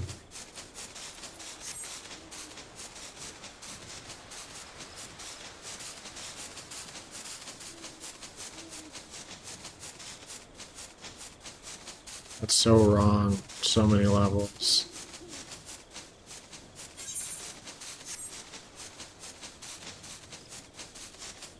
Alright, back to Joker's murder machine. Extra special death trap for him. It's got knives and bullets and explosives and acid and lasers. I love the lasers. But is Batman going to be so unmannerly cruel and forget his old pals? Well, then they'll just have to make him come. Meanwhile, at the Gotham City docks, Azrael looks at a human figure imprint in the snow where the man that he fought, Kellebex, fell. He pushed the monster over the ledge, but it would seem that Kellebex landed in this snowbank. He's still probably injured, but clearly not enough to stop him from escaping. The tracks are leading north, and that's where he needs to go. As Azrael studies the area, Batman asks, "Did you lose something?" Azrael explains the situation with Kellebex, but Azrael is on his own mission. So Batman tells him first, I'd like to know why they're not before trying to kill locating each other. Kellebex, "You have to find the Joker. He's somewhere north." Azrael thinks to himself, well, Kellebex headed in that direction, so maybe I'll get lucky and run into the both of them. If only meeting a pair of ruthless, sadistic, merciless, homicidal maniacs would be considered lucky. So Azrael searches all day, passing by former hospital inmates released into the world because those who took care of them fled the city. A dull anger grows inside of him at the sight of that. There should have been a better job done of getting these people out, or the caretakers didn't care. As Azrael passes through the alleyway, a woman stops him, asking, "Are you Batman?" Azrael tells her, "No, I'm one of his helpers. Why?" The woman tells him, "Well, there was a clown a little while ago. He told me that if I saw Batman to tell him the Joker's waiting in Forest Park." "Are you sure you're not Batman?" Azrael hurries off, telling her, "I'm sure, but don't worry. I'll be back. Hopefully." Meanwhile, over in the park, the Joker shouts, asking, "Where is he? I put the word out. Squandered jelly beans like they were $100 bills. And I'm still here, right now, waiting. In the old days, he would pop up when he wasn't wanted, but now he's Mr. Nowhere." The Joker eats a handful of his jelly beans, with the young boy asking, "Can I get out of here now?" Joker tells him, "Of course not!" The Joker's enforcer asks, "Why do we have a kid in a trap? I mean, wasn't it meant for..." And the Joker shouts, "You idiot! A man would think that you just got out of the loading bin." Well, actually, that isn't far from the truth, but that's besides the point. Let me run it down for you. Batman is going to show up to rescue Sweetums here, and when he does, the bars are going to come down and lock him inside. Then the spring-loaded blades are going to shoot out from every angle, machine guns are going to fire, acid sprays from the floor, and laser beams crisscross the whole area. Finally, for the big finish, 6 pounds of plastic explosives. Next stop, Cratersville. The enforcer asks, "What about the kid?" The Joker tells him, "Well, when you fish for a trout, imagine having to dress up do you like worry that about for the your worm?" henchman job. Just then, the Joker hears a voice telling him, "Release the boy." I don't know if I'd make Joker a good spins henchman. back, yelling, "He I'd be too hasn't pissed stood me off. up Like, I yet. spent an hour Now, putting on my makeup I know you're instead gonna of have to preparing go for a rescue the boy, heist. but first, there's a custom we must honor. Go beat him up, boys." I can't believe they enforcer runs lose all the forward, time. yelling, "Gotcha, Joker." A second later, the enforcer's thrown back with a bloody nose. Joker then says, "Okay, now that we got that out of the way, time to move on to..." And that's when Azrael steps out of the shadows, telling him, "I don't have time for games." And the Joker's shocked, he's stunned, he yells, "Wait, you're not him. He sent some sleazy replacement. I'm a little hurt. No, this cannot be. You're not worthy of my genius. Did I mention how hurt I am? Okay, so here's the deal. You can either crawl into one of those pipes over there or the kid gets snapped fast and forever." Azrael thinks to himself that he could drop the Joker easy. The Joker could be bluffing about the boy, but he isn't. With no other choice, Azrael climbs into one of the pipes nearby, and the Joker's enforcer wields one side shut. As he finishes that one side, Azrael begins to throw his weight into the side of the pipe, and he ends up rolling down the hill.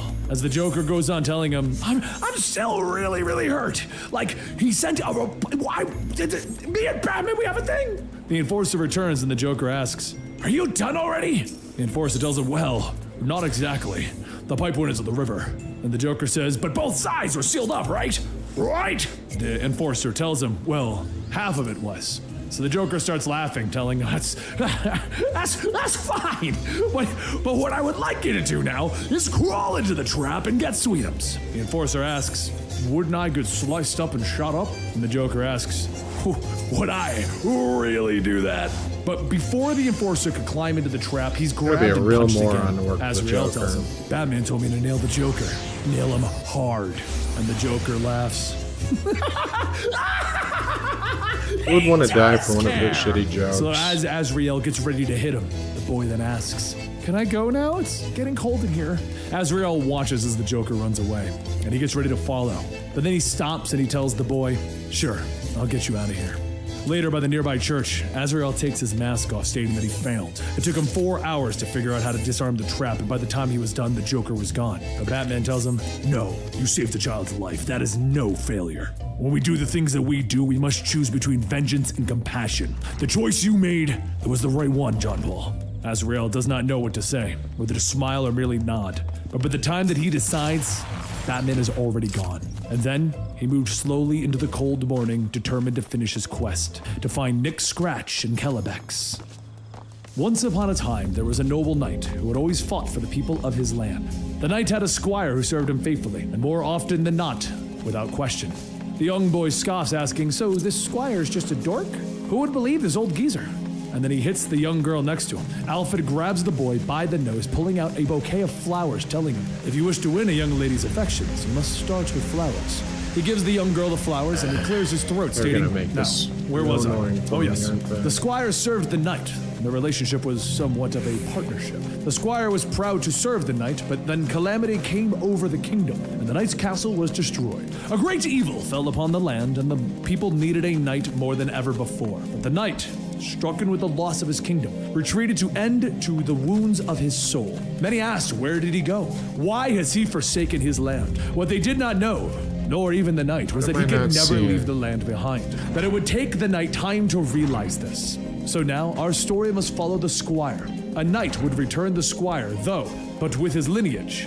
He stepped out into the world to do what he can until the knight's arrival. He did what he could to help those in need, relying more on his brain than brawn. The squire used his knowledge of medicine to aid those who were hurt. But something else the squire was good at, and that was being a spy. He charted the lands, drawing maps, and he watched for a long time. The young boy then shouts, boring! What kind of a lame story is this? Didn't the squire do anything? And Alfred asks, would you rather hear about how the squire fought in the knight's stead?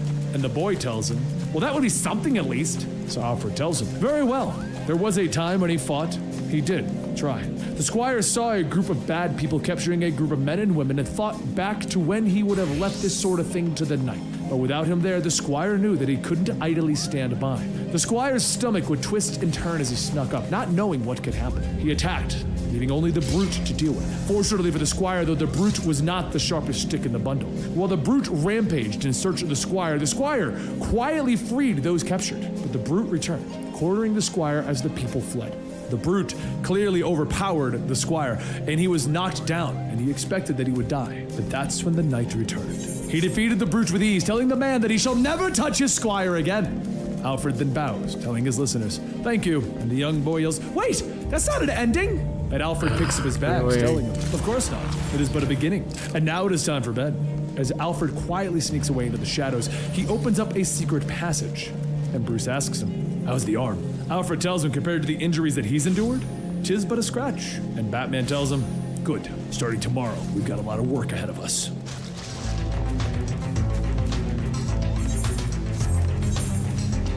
With turf wars becoming more and more of an everyday thing, there are few who try to stop his destructive nature from claiming one of the last glimmers of hope. Batgirl fights against a group of thugs from the Zaz gang, but the more that she knocks them down, the more get back up to replace them. The hours, they feel like days. With no shortage of gang members, Batgirl is forced to retreat. The gang cheers in their victory, and the first order of business is to mark their new territory. But as one of the thugs goes to spray a house, he finds himself at the other end of a gun. The older man tells the thug to get away, and the thug runs back to his friends. And that older man is Sergeant William S. Riley, known around the neighborhood as Sarge. Sarge never takes kindly to trespassers. Sarge lived in this neighborhood, this very house, longer than anyone can remember. When development started, Sarge built his house from the ground up, and he and his wife lived happily together. The only thing that was missing was children. Thankfully, the neighborhood had children to spare, and Sarge adopted them as his own. Especially Children kids to like little spare. Stevie down the block, whose Like own they parents just didn't went have to the much store time and for picked him. one out. The house had become a home. Despite everything changing, nothing and no one would ever make him leave. But of course, when fending off any gang member, they always come back tenfold. The Zaz gang returned and demanded that Sarge pay tribute with food for his disrespectful actions earlier. Sarge thought about it as he looked over the neighborhood. If he fought back, would they follow his example, or would his death only prove its futility? With little choice left, Sarge agreed to let the raiders take what food he had in his home. After they left, he looked at his destroyed home. Fridge cleaned out, drawers scattered about, they took it all, or so they thought. He pulls back on the undisturbed rug on the floor and opens up a hatch underneath. Inside was all the food a person could need to survive in a place known as No Man's Land. The neighborhood had seen so many changes over the years. People had come and went. Houses were replaced by large businesses, but no matter what, Sarge would always stay. And one night, Sarge noticed the drug dealers were peddling their wares. The thing that caught his eye, though, was one of the buyers. It was little Stevie, all grown up. Sarge chased the drug dealer away with his gun, and with disappointment, he told Stevie to go home. Sarge wasn't scared of some shady people. He fought in wars. He watched as one group of bad men were replaced by another. The Blue Boys, former Gotham City cops, tried to create some law, but the Killer Croc gang ran them out. Next were the Street Devils chasing out the Killer Croc gang. Except when they demanded tribute from him, Sarge paused as he held his gun up. He knew one of those thugs. It was Stevie. He lowered his gun, telling Stevie that if he wanted to get past him, he would have shot. But they both know that he won't do that. But Stevie's friend pushed him to shoot. And as Stevie held his gun up, he trembled. Smoke break. Before Stevie could do anything, a group of thugs from the Joker gang jumped in, and they gunned down both Stevie and his friend. Actually getting Once through that this class shooting stops, pretty the quickly. Joker himself walks So, in, stating, "I'm this is so like my sorry fourth about class the I'm mess. going through, These so gentlemen were should have it misinformed about pretty who's good. really in charge.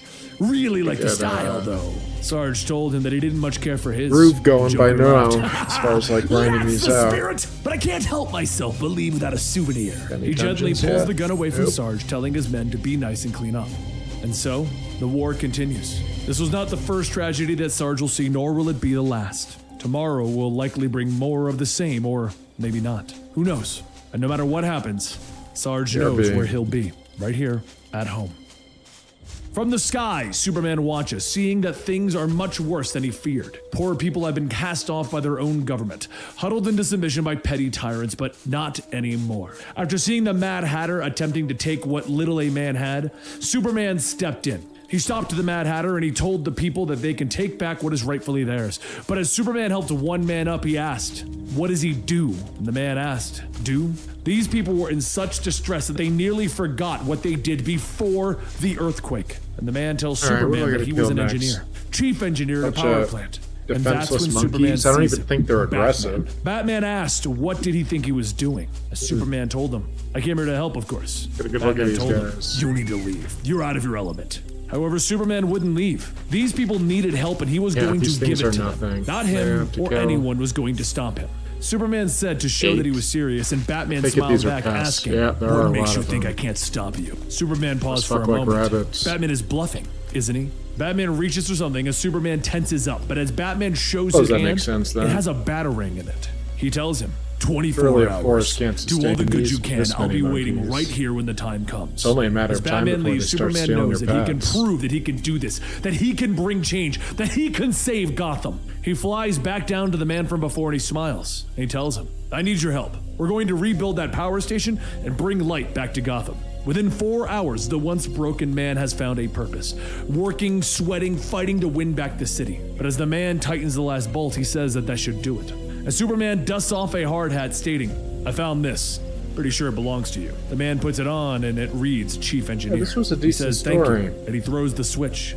The lights slowly begin to flicker on, and after a few moments, they begin to fade. The engineer checks the system, stating that this doesn't make any sense. Everything is working fine. There must be something interfering with the line coming in. Superman rushes to find the source of the problem, to find what he missed. And what he did miss was that there are other people inside of the power plant. Superman sees the problem. It's Mr. Freeze, because those with power control the city, and Mr. Freeze won't have that. Inside, the large men with guns surround the engineer asking, "So what do you do?" The engineer stares in disbelief and the men tell him that he's the man with the power. So what does he want them to do? The engineer tries to tell him that he doesn't want anything, but just then a man stumbles in, running over to him, begging him to please hook him up first. As the engineer tries to explain that he'll get to everyone, another man pushes forward stating that he just wants him to hook him up first, or he'll knock his head in. The group of armed men begin to see this, and they step in, grabbing the threatening man, telling the engineer, "It's okay, boss, we got this." The armed men then begin to have everyone get in line so that they can offer tribute. But as Superman returns, he sees what things have become. He flies down asking, "What is going on? These people, you have it all wrong. Make them understand it doesn't work like this." And the engineer tells him, "How?" Superman looks back at the crowd of people and they all push through him to offer what they can to be the first to have their power restored. With a heavy sigh, Superman flies up to the tower to meet Batman and he tells him, "You're right.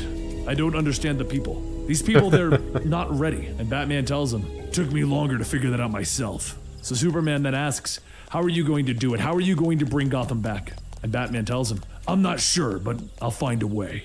I hope." As a man takes a wooden plank and he begins to beat another, he shouts that it will teach him for messing with him. "We don't deserve to live." Yeah, it's like Committing Superman such tried to crimes in solve the certain whole areas thing, will but bring it's like on the if people eyes don't of want those to who change, control it. the And in this situation case, stays the it's same. Batman. Yeah. Batman tells the man to freeze, but like most criminals, he runs away. Without giving much resistance, Batman captures the man and like that says, story. "Okay, you got me. Gonna take me to It's a Blackgate? good answer to, like, Guess a why murderer doesn't like me Superman just deserves to solve go there." everybody's But then problems? Batman pauses. Something's wrong. The brazines of the crime, the ease at which he took them down, the chatty demeanor. He turns back and checks the body and he asks, "What game are you playing at? Rigor mortis has set in. This person has been dead for at least 3 days." He spins back, grabbing the man, shouting, "You didn't kill him, did you?" And the man shouts, "No, I didn't. I just found him and dragged him out. I was just trying to get sent to Blackgate.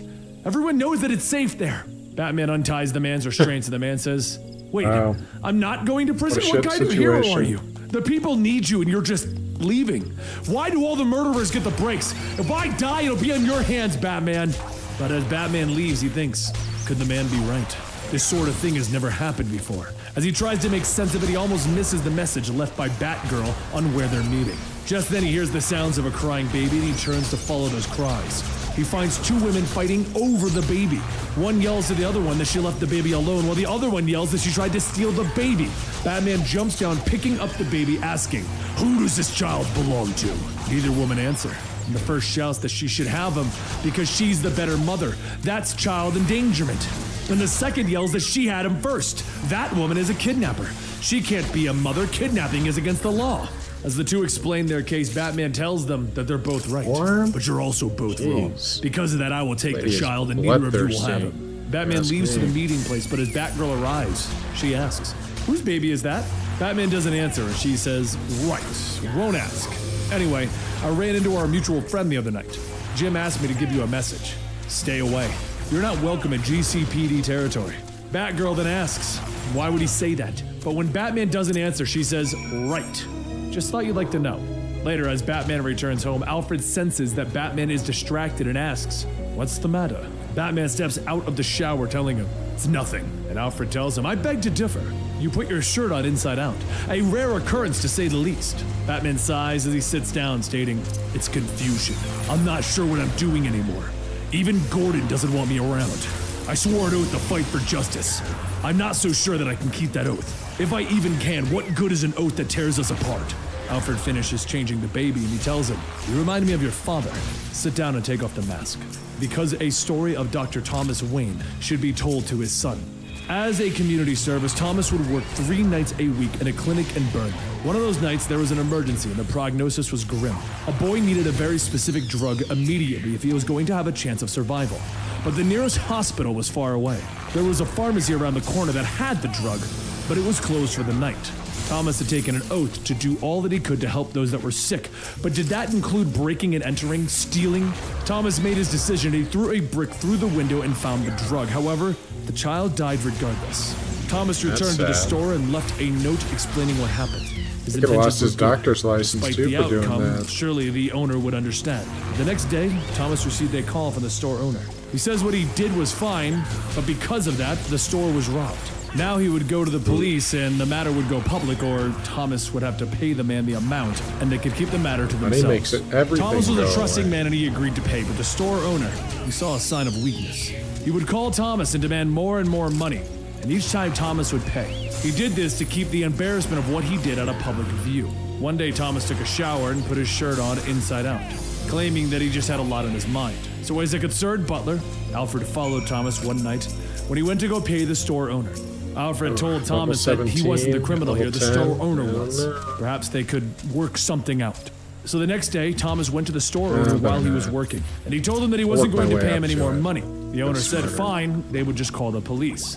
But that's when Alfred, dressed as a police officer, came in, and Thomas told the owner that he already brought one. As it would turn out, the store owner forged Thomas's name on the note to blackmail him. Thomas decided to have the store owner arrested in front of his customers. The store owner says there must be a trap. misunderstanding and handed Thomas the note. Alfred finished the story stating that in that space of a month, his father had committed vandalism, breaking and entering, and theft. He did all of this to uphold his Hippocratic oath, the oath that he had sworn before God, the oath that was tearing him apart. And later, Batman returns to the spot tearing where they me took the apart, baby and sees the Lisa. two women still there. He asks them what would they each do to keep the baby, and both women said that they would do anything. So then Batman says, "It's decided. You are both responsible for the child." They both shout that neither could trust the other one, and Batman says, "You said you would do anything, and anything means working together for the good of the child. Because in this place, a baby needs two parents, not one. When one is looking for food, the other is to care for the child." Agreed. The women look at each other and they say, "Okay. Swear to me. Make an oath, as God is your witnesses. May you burn in hell if you break it." They both Jesus. place their hand on Batman's, and Batman hands the child over, as the women introduce themselves to each other. One watches Batman leave, stating that he doesn't know much about babies, but he sure does know something about people.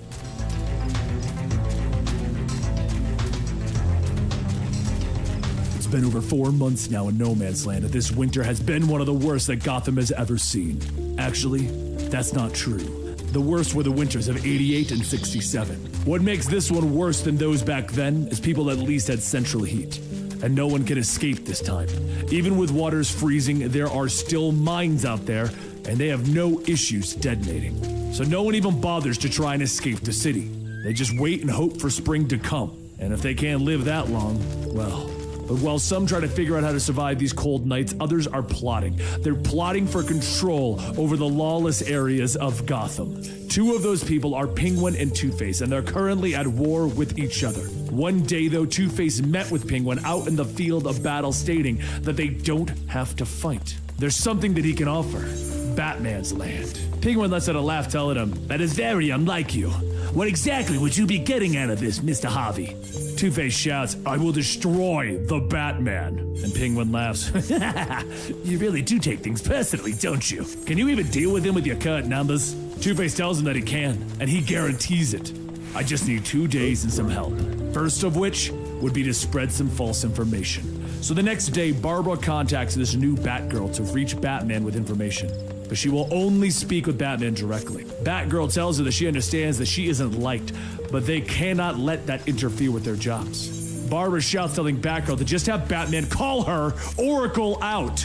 As Barbara ends the call, Batman steps out of the shadows, stating, "That was unprofessional. If she has intel, we need it. Now." Barbara lays out a map of the city, stating that their new friend Penguin says that Two-Face is on the move. This has already been supported by one of her field agents. Two-Face is claiming something about a trial by combat, and it's happening tomorrow night at City There's Hall. so many Figured dungeons that I he'd want haven't to check it done. out. Batman turns As to long as leave, I've and been Barbara asks, at this "Do you want to game." know what I think?" And Batman coldly tells her, "No." As he leaves, Barbara sighs to herself, stating, "I think this is a trap."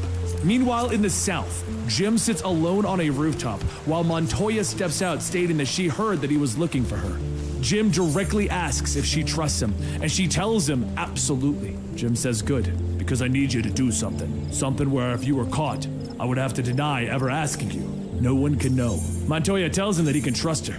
And later that night, Batman watches over Two-Face's gang, and it appears that he's holding a fighting contest, with the prize being a working .45 ACP hollow point bullet. So everyone will make their bets on who will win, the Rhino or Isabel Cheranova. Isabel, a woman who worked as a spy and has implants to help forward information back to Russia, uses her combat skills to easily dodge all of Rhino's attacks. Rhino does manage to get a kick into the face, but before he can end the fight, 3 batarangs are thrown into his arm, followed by a kick to the back. Batman shouts, "That is enough!" He's talking about strategy, and they basically just slaughtered like a He begins to pull family back on of the cord of the grappling monkeys. hook when Isabella takes out a metal baton, I learned cracking so Batman much. in the back of the head. I'm very sorry for this. A short while later, reports begin to flood into the clock tower that Batman's territory is now being overrun. The first event was Two-Face marching his men through the north into Batman's territory. The second was Jim's Blue Boys launching a surprise offensive against Penguin's south borders. But he's paying with high casualties. I've killed the third event is gods. that I don't while need your Jim was advice. attacking Penguin in the south, Penguin was attacking Batman's north sector. An agent tells Barbara that Batgirl is there holding her own, but Batman is nowhere to be found. Penguin pushes forward, telling Batgirl that unfortunately for her, this land belongs to me now. Batgirl shouts, asking, "What about the truce you were supposed to have with Batman?" And Penguin asks, "Where is he?" "It would be in your best interest to surrender now, girlie." Penguin then brings out a hostage, telling her, "And if you don't hurry up soon, this man might spring a leak." Batgirl throws a batarang, snatching the spear that the thug was holding behind the hostage, and Penguin shouts, "Kill her!" Batgirl quickly grabs one of the men holding a crossbow and forces him to shoot it, hitting Penguin in the leg. Just then, Two-Face steps out, telling Penguin to leave now. Penguin shouts, telling him that this was supposed to be his land. "We had a deal!" And Two-Face tells him, "I also had a deal with the Bat. See, while he's here bleeding out, Gordon and his cops just annexed your southern border. Which means instead of doubling your land, I just reduced it by half. Now leave before you are killed on sight, Penguin." So Penguin packs up and leaves, and Two-Face checks his watch and sees Batgirl staring down at him from a roof. He waves, and one of Barbara's agents asks if she's going to fight him. Batgirl asks, "What, alone?" "No. Tell Orca that Batman's territory is lost." Elsewhere, Batman begins to wake back up, and he finds himself tied to a pipe on a building with none of his tools. He jumps back up on the pipe, putting it in front of himself, and begins to rip it off of the building. He tosses it, shooting back up, and that's when he returns to his territory, but he quickly finds his tags crossed out and replaced by Two-Faces. He then sees some of his men tied up and shot with arrows, and the words, "Tails, you lose," written above them. Later that night, Batman takes the bodies of his men and buries them out in the cemetery. But watching from afar is Batgirl. As Batman prays, Batgirl quietly walks off, but then is called by Batman, telling her, "I trusted you." Batgirl looks back, and when she does, Batman is nowhere to be seen. Back at the clock tower, Barbara checks in on some of her agents when one, a muted Cassandra, returns with her report. Barbara asks where she's been, and Cassandra smiles, holding out an apple. Barbara takes Cassandra and works on her speech, but just as she's trying to sound out the word stop, Jim enters, telling her that he needs to talk to her. Barbara tells Cassandra that they're going to have to continue her speech lesson tomorrow. But as Cassandra's leaving, she sees a man standing outside the tower and quickly ducks away before being seen. She watches the man and follows him until he enters an old rundown building. Just as Jim leaves, the man looks out from the window of the building holding a rifle pointed right at Jim. As the man lines up his sights, Cassandra jumps in front of Jim before the trigger is pulled, and the man hesitates. One of the officers blows his whistle, pointing up at the window, and the other officers then open fire. One of the bullets hits the man in the shoulder, and he shrugs it off as the officer kicks in the door. The man turns back, punching the officer in the stomach, and then grabs him by the head, snapping his neck. Also, at this time, over at Two-Face's newly claimed territory, Batman leans down, telling him that he's running out of options. Two-Face struggles to speak through the gag covering his mouth, and he frees his arms from being tied down, but Batman walks off, telling him that those people were slaughtered. "How are you going to avenge those men? There's no judge to sentence, no jury to convict. So what's left?" Do I have to Two-Face tries to re-level move, him but up? Batman picks up one of Two-Face's coins, telling him it might be nice not to have to choose. He flips it and catches it, and then before revealing it, he throws the coin, telling Two-Face, "Do not force my hand. We both would lose." Over at the police station, Jim tells Cassandra, "No, she doesn't understand. I just need to know who attempted to kill me." Cassandra holds up a picture of a wolf's head and then points at it. Jim sighs, stating that this is going nowhere, but Barbara takes the picture, stating that she recognizes this as the mark of Cain. Jim stops. "Cain? As in David Cain?" But Kane shoots girls. Why wouldn't you shoot this one? Cassandra points at Jim and then Barbara and then points at the mark and then back to herself. Barbara simply puts it all together. Are you David Kane's daughter? Jim puts on his coat, telling her that they're gonna have to go out and find David Kane, but Cassandra runs in front of him, stealing the keys out of his hand. Before Jim could even ask what's going on, Cassandra runs outside of the door, locking it behind her. She turns around to see David Kane standing there with a gun pointed at the door and him motioning for her to get out of the way. She braces herself, so David starts to shoot, and each of the bullets barely misses her, and when he's out, Cassandra lunges forward, disarming her father and punching him in the face. She thinks back to when she was younger and killed a man by ripping out his throat, and as she looks at the blood dripping from her hand, she screams, "Stop!" David slowly gets up, asking, Did you speak? Could you understand me? Just then, Jim kicks open the door. David goes for his gun, but before he can raise it, Cassandra runs full force into her father, picking him up and jumping out the window.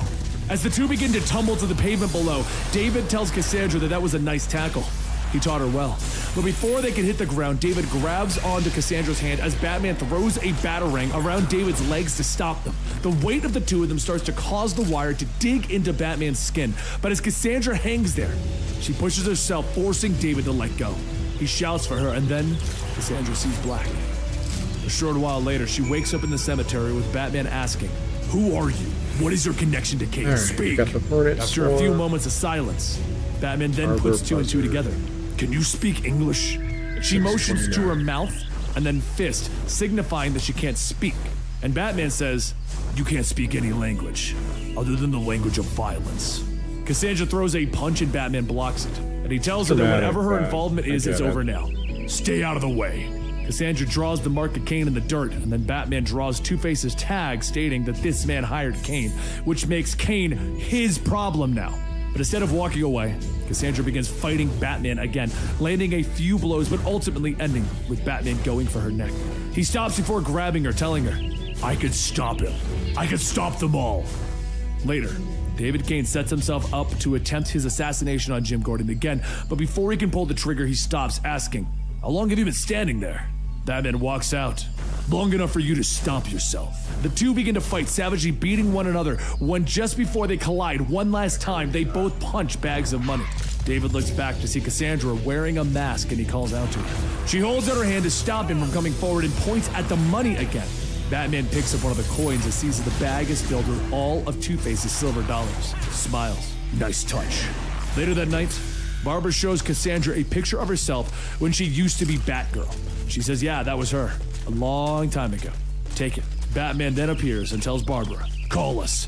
Now."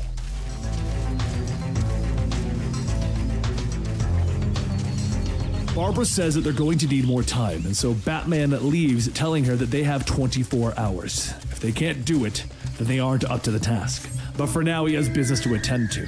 Over on the south side of the city, Jim sits on his patio staring at his potted plants.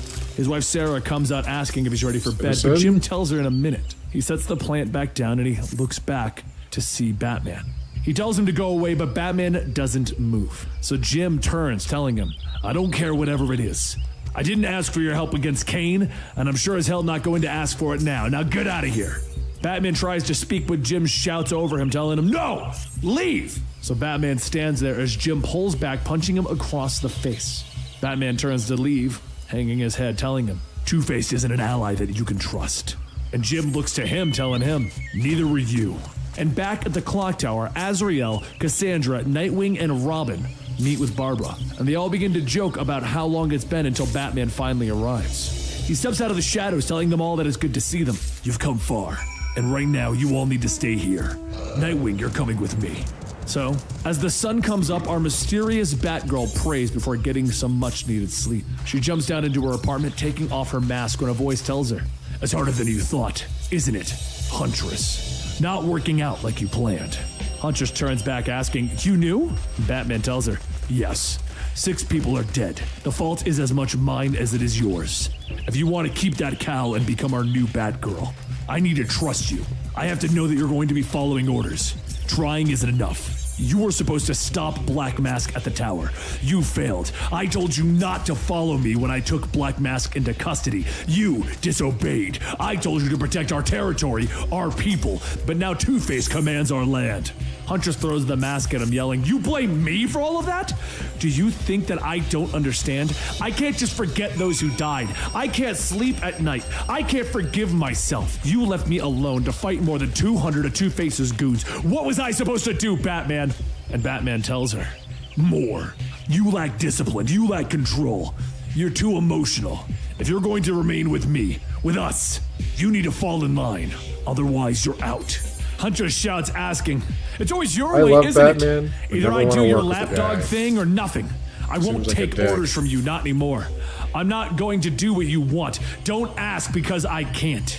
So Batman tells her, "Then you need to stay the hell away from it all. It's the only way." Batman leaves and Huntress sits at the windowsill, stating that she can't do either. Outside, Nightwing tells Batman that he knows that he can't push her like that and expect her to play along. She isn't going to stay out of it. She's gonna go rogue.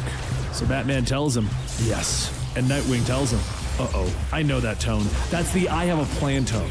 A second later, Batman and Nightwing jump down, and Batman looks at everyone, telling them, "I need your help. I thought I could.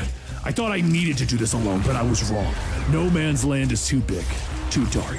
The only way to bring light to Gotham is for all of us to work together. All of us, including her. Robin will work with himself on a special project in Robinson Park. Within 24 hours, Nightwing will be inside a Blackgate. Within 48 hours, he will have it under his control. Azrael and her new friend will find out what Nicholas Scratch is up to and put a stop to him, the man most responsible for Gotham City being declared a no man's land. Any questions?" As no one says anything, Batman holds out a small box to Cassandra, telling her, "This is a sacred trust. Remember that. Honor it." Cassandra opens up the box, and inside is the Batgirl costume. Once Cassandra's done changing, Batman tells her, "It's time we all move out. There's work to be done." Even though Azrael knows it's a dream, he doesn't wake up, because it's kind of interesting. It's him out in the Wild West as a gunman in search of Scratch. The two men stand by the dusty roads, and when the word "draw" is shouted, Azrael slaps leather and fires 3 shots. As Scratch manages to get off one, he falls to the ground, telling him that it looks like he's cashing in his chips and heading for that last roundup. He was a plumb fool for thinking that he could draw against the angelic kid. Just then, Azrael's name is called by Leslie Thompson, asking what is he reading. She reads a passage and tosses the Western book to the side, telling him that if it smelt better, it at least would be garbage. Why bother with such filth? Azrael tells her, "Well, kinda like the idea of 6-shooter justice." Elsewhere, a thug holds up a man, stating that he looks awfully familiar. He looks like a cop that got busted back in the 15th precinct. The man holds out his pipe, telling him that he was with the 15th, but not anymore. And is that gun supposed to scare him? There hasn't been bullets in this city for weeks. The thug pulls the trigger and shoots the ex-cop in the chest and smiles. But as he does, Cassandra jumps down from the rooftops, throwing a batarang into the thug's hand and jumps in, kicking him in the face. Later, at the hospital, Cassandra brings in the man who was shot. Leslie looks him over, realizing that he was shot with a bullet. So Azrael states, "Is that so?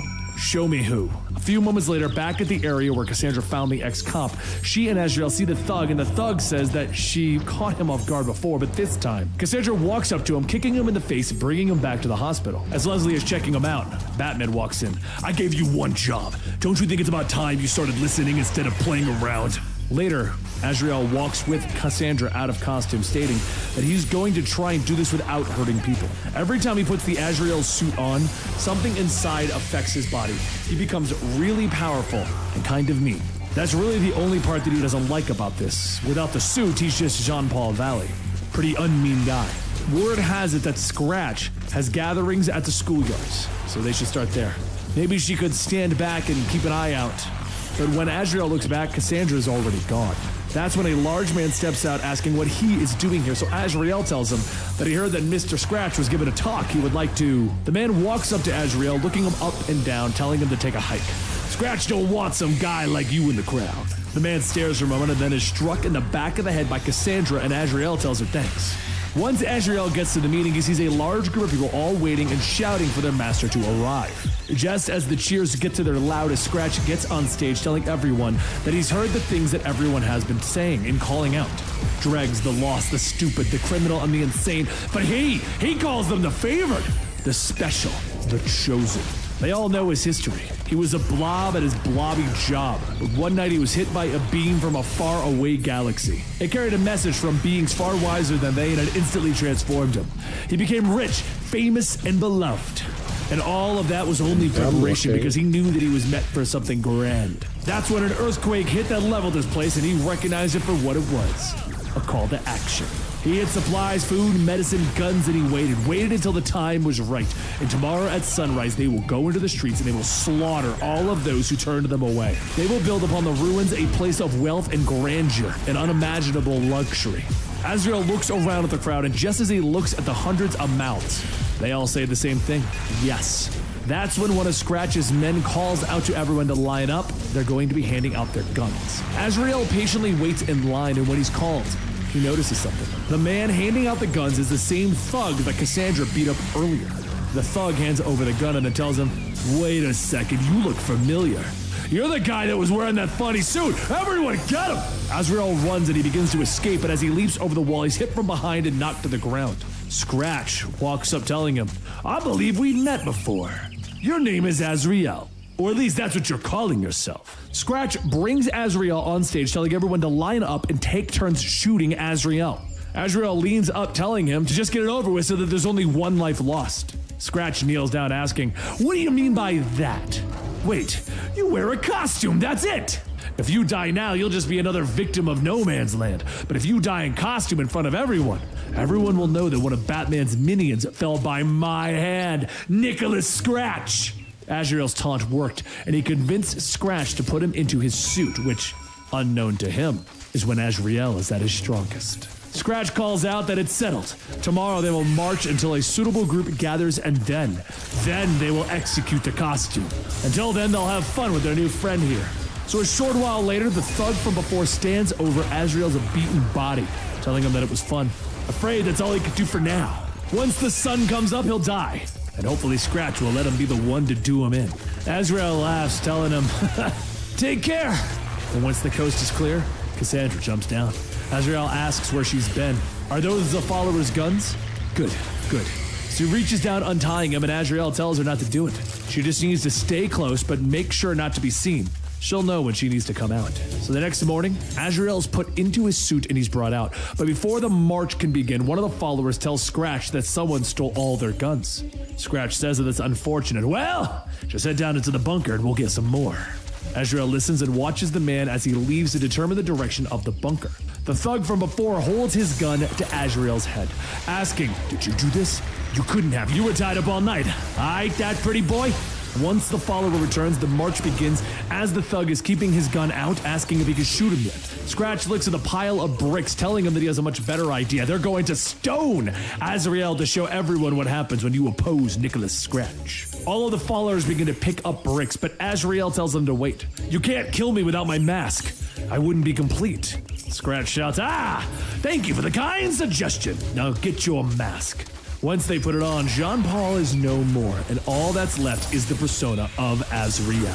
Azrael tells him that this is going to be a warning. Surrender now, or he will most certainly hurt them all. Scratch laughs, telling him, "I'm just gonna take that chance." So Azrael holds up his bound hands and he smiles as he rips the ropes apart. Scratch yells to throw the bricks, but as the followers do, Azrael effortlessly blocks all of them. He then shouts to just use the guns, but that's when Cassandra jumps in, knocking everyone holding one down. The thug from before says, "Look, I was just doing as I was told. I ain't got no beef with," but before he can finish, Azrael knocks him out. Scratch then turns back to his followers, telling them to kill the sinner. But all of his followers turn and they walk away. With Azrael calling out to the masses, telling them that Scratch promised them salvation. He's calling him a liar. He is opposing him. "Now do something, Scratch. Show them your strength." Yeah. Scratch grabs one of the followers, demanding them to fight, but Azrael tells them no. "Get on your knees and beg for mercy." Scratch then turns, lunging at Azrael, but using little of his strength, Azrael easily beats him down. Scratch stumbles back, telling him that the star beings promised me victory. So Azrael pulls back his fist and he smiles. They lied. With one last hook, Azrael knocks Scratch out. And so Azrael looks around at everyone, telling them that this is their savior.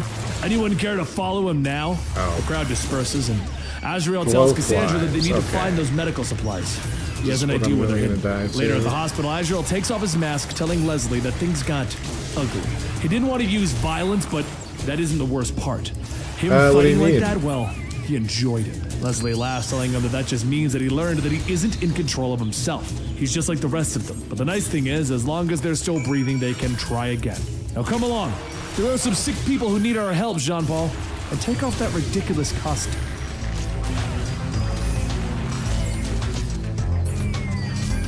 Actually, managing if I was thinking about, like, God, why the fuck are there so many of these?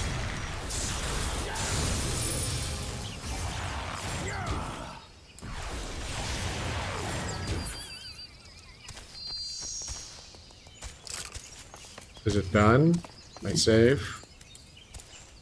Yeah, if I had to think about something I want to do next, like, that might be a little bit bigger than the current stuff I'm doing, I'd like to get, like, a really nice flight stick and throttle, like the Warthog Thrustmaster.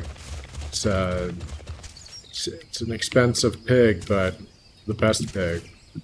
So, yeah, I would really like to, and the pedals too, I guess. So, but that's like a long-term thing, super expensive.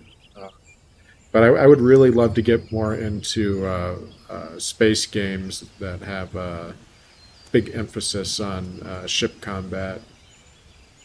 What's the one game that comes to mind? There's actually a couple games that come to mind. Star Citizen, which is, who knows if that's ever going to be fully released, but I really like what they're doing with the ship flight in that game with the ships.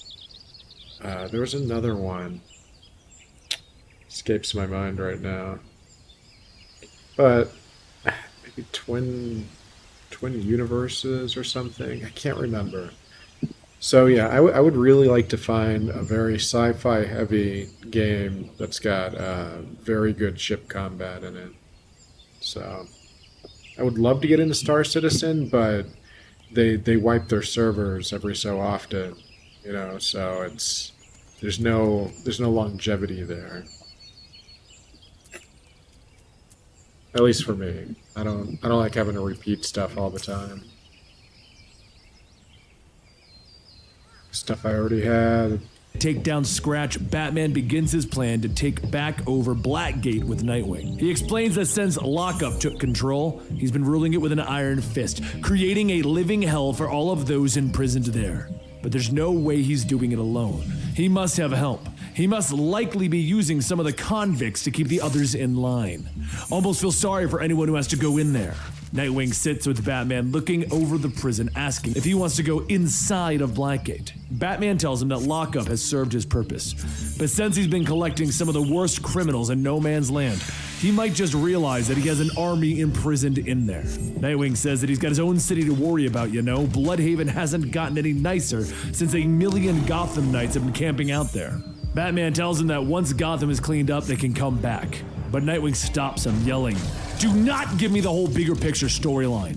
I already have to break into a prison full of murderous psychopaths to take control back from a renegade control freak. No need to sugarcoat things."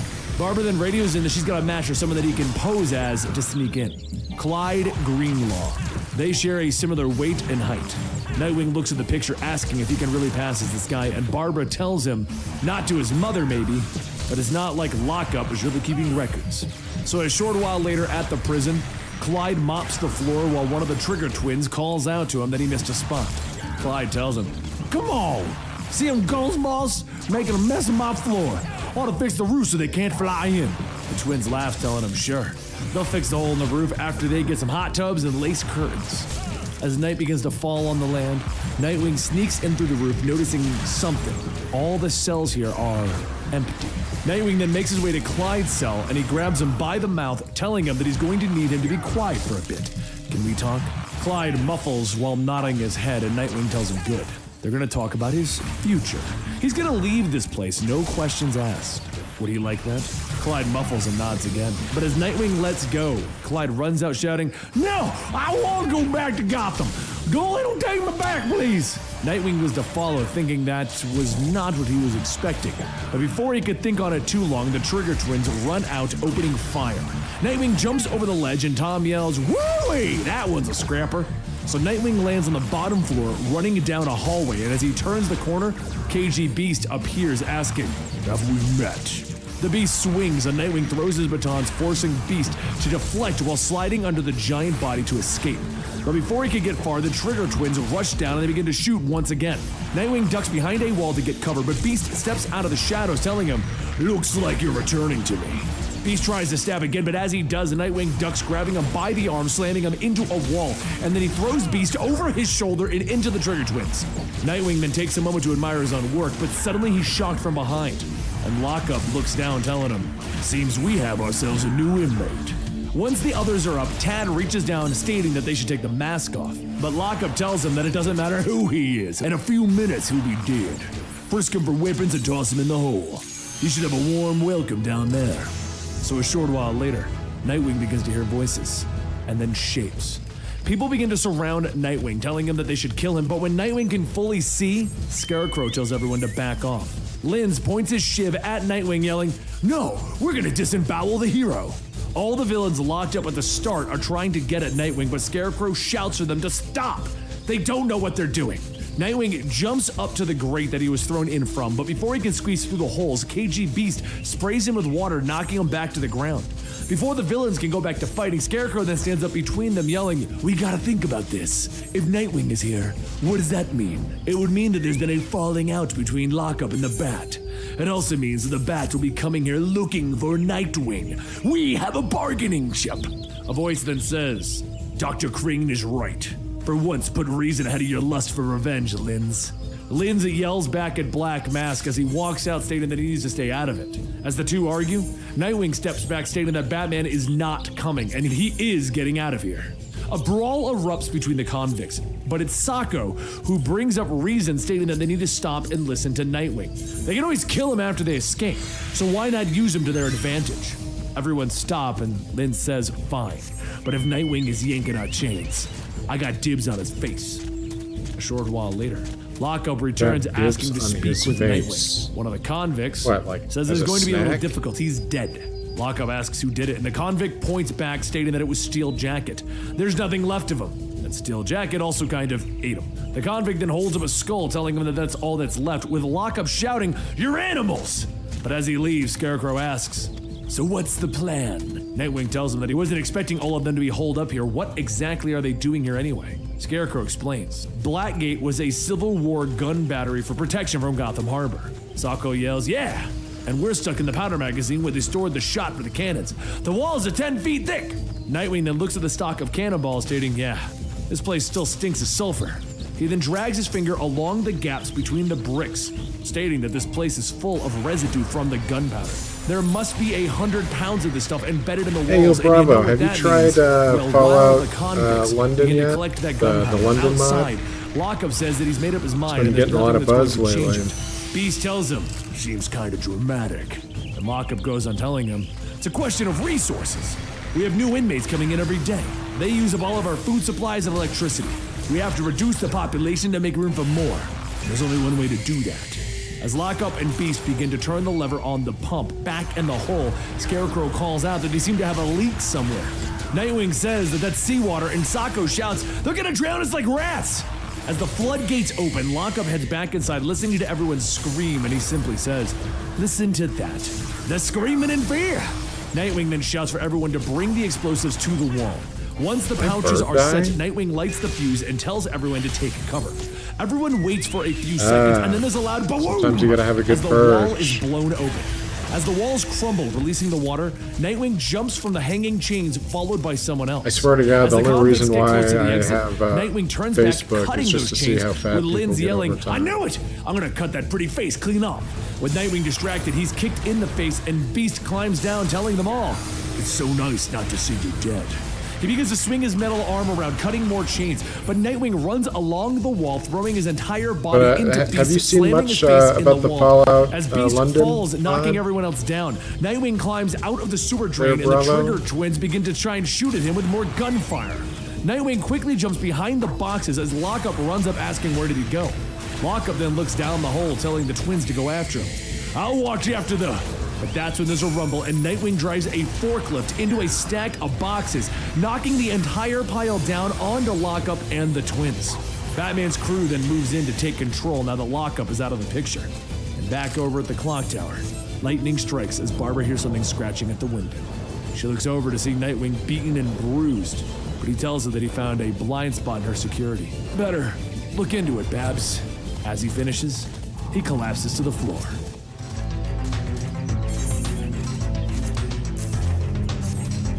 As Nightwing recovers from his mission to Blackgate, Barbara works away at her computer stating that it would seem the Penguin is somehow involved in an agreement with Ivy for fruit. They could ask Penguin why, but Batman tells her, no, anything else. Barbara says, well, then one of her agents reported about the kids being seen in Ivy's park. Could be playing, could be staying there, no one knows for sure. Batman thinks about it and says that, I'll look at it with Robin later, but first. A short while later, at Penguin's suit, one of his many women redresses the bandage on his leg when there's a sudden crash. One of Penguin's guards run in shouting, Batman's here! And Penguin says, yes, I can hear that. Let him in already. The guard says, very good, but then he's knocked down as Batman Maybe you should do like a way Hunger through the door. Games style Penguin thing to see who stays on your just the friends person list, I didn't want to see. Batman picks up a Good old fruit telling elimination him, round. this is a royal Acree pear, considered the finest in the world. Penguin tells him, you know me, only the best. And Batman tells him, it's out of season, unique to Eastern Europe, with the exception of a single Acree tree in Robinson Park. Batman then picks up Penguin by the rope, telling him, I've heard she's using kids. As Batman releases, Penguin tells him, not to my knowledge. Like, I'm kind of Clayface surprised there arranged hasn't the been whole some thing. kind of like Ivy Jerry grows the Springer fruit. type show Clayface based around distributes. like That's all I know. social Batman then media asks, bullshit. what's in it for like Clayface? friends list. Like, And you Penguin tells him, removed money. me from An your accounting friends Grand list Cayman has been 2 growing years for the ago, last several months. and now Later I, that night, you know what I mean? outside Now of I Robinson hate Park, you. Robin asks, why are we just here? shocked it hasn't And Batman happened. tells him, for Gotham's none of insurance. this. The two quietly sneak in, and as they go, branches and vines begin to shift, showing them a path. When they come to an opening of statues, Batman lights a small stick of dynamite and places it into the mouth of one of those statues. When it goes off, there's a clicking sound, and the statue begins to move back. Robin follows Batman as he jumps down and asks, did you know this was here? And Batman turns the lights on, telling him, I was the one who built it. While I was gone and Dick took over, I had caves constructed all across the city. As Batman opens up the door, he sees Ivy encased in clay with shackles on a group of children. She looks up, stating that she knew that he would come. She just hopes that he's not too late. Robin hurries down to help free the children, and Batman tells Ivy to explain. What's Fast. this supposed to Ivy be? says that these children were abandoned on Black Monday. She cared for them. Batman grits his teeth, asking, what happened? Why are you using children for your work? And Ivy tells him, Clayface. He captured the so kids it's and he just put them here and joking told around. her to grow whatever he says and make the children harvest the crops. He keeps her weak, not enough sun, barely enough water, and he feeds her salt. Does he have any idea what salt does to a plant? As Batman looks to the ground, Ivy goes on, telling him, I found this place before Clayface arrived. His place, an honest-to-goodness bat cave, complete with all sorts of neat things. Computers, equipment, plastic, poisonous little boy toys, and then this. She holds out a small sealed box, telling him, this though, she couldn't get into what's inside. Batman tells her, enough. What do you want it for? Ivy covers the box of vines, telling him to free them, help her destroy Clayface, leave this park, save the children, and she'll never return. After that, he can have whatever this box contains, and she promises. Batman looks at the children, telling her, I can't leave them with you. And Ivy asks, why not?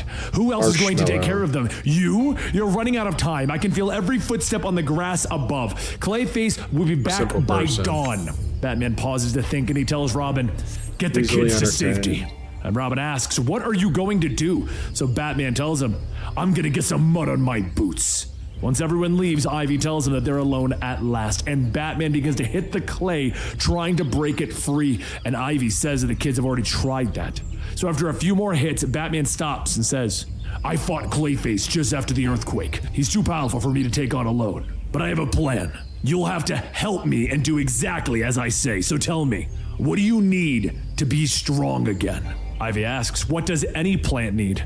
Once the kids are out of the park and safe, Robin gets a message from Batman telling him, I have a job for you. And so when the sun comes out, Robin goes into one of the many statues and presses a hidden button under the display. A panel shifts open and Robin reaches in, taking out the contents, stating, this is some heavy-duty explosives. A short while later, Clayface returned, and when he doesn't see the children, he asks, what's going on? Where's my little slave labor force? Ivy doesn't answer, and Clayface grabs her by the face, telling her, if you don't answer me, I will salt your earth until you scream. Batman shouts at him, telling him, get your hands off her! And Clayface turns back, telling him, I was hoping the bat would stop by. Like what I've done with the place. Batman swings the pipe, telling him, not really. But Clayface extends one of his arms, grabbing Batman by the leg, with Ivy screaming to let him go.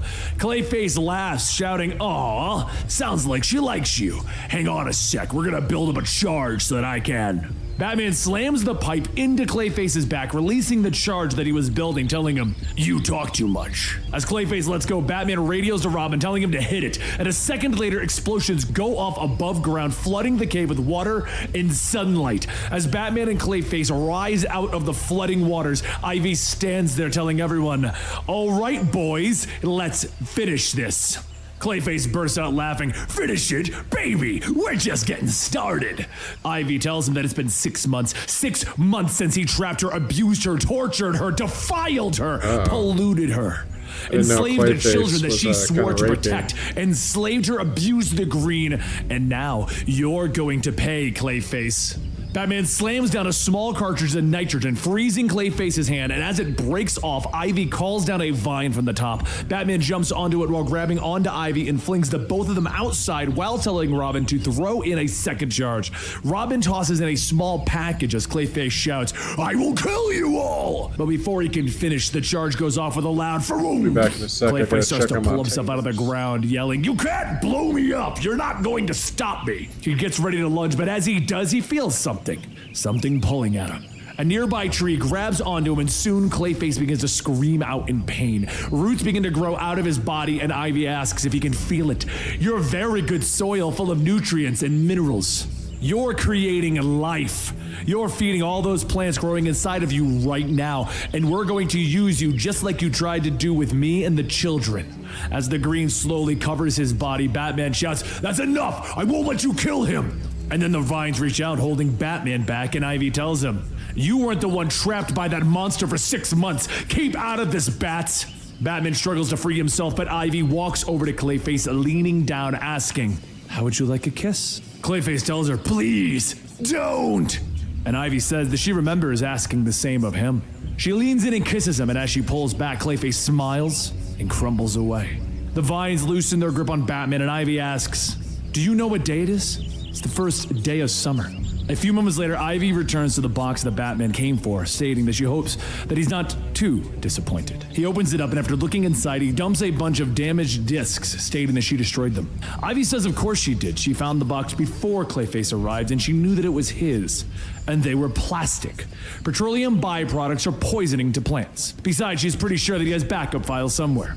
Batman thinks for a moment and then says, here's the deal. You keep the park, keep the order. Don't let anyone, Two-Face, Penguin, Freeze, any of them, take the park.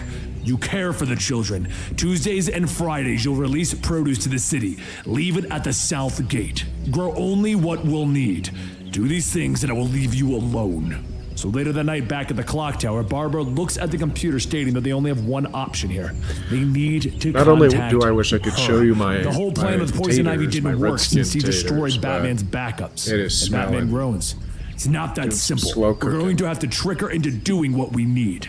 Over in love it. Manhattan, the phone of Catwoman rings, and she picks it up with a voice telling her that it's Rizzo. Catwoman tells Rizzo that she said never call her, but Rizzo says that she told him only to call her if he sees something interesting on display. While there's a cat-headed gem that makes the Hope Diamond look like a hunk of charcoal. After her mission, the next day at Robinson Central Station, Catwoman walks through the ruined building stating, hello? Batman, I got your message. Came a long way. Batman jumps out of the shadows telling her that he is in need of a thief, that there are some computer disks that contain vital data for restoring Gotham. Catwoman asks, why not get them yourself? And Batman tells her, they're in Manhattan. She stops and laughs and then never lunges get at tired of Batman, the shouting fanfare. that she just got here from Manhattan and he wants her to go back. She's gonna kill him for that. Batman dodges, stating that he couldn't risk Holy anyone hell. else learning about the discs. What's going on He's with sorry for tricking Catwoman's her about the boobs? gem, but he needed to know that she could get into Gotham. She cracks her whip, asking, "Why should I do anything?" I feel like for she's you?" like And he constantly holds out like his arm, bruising her taking the lash, and then pulls ribs with Catwoman close, stating, "I whatever's need going you." on. And he kisses her. She Whatever, blushes for a chest moment and jump. asks, "What else?" It was a chesty girl.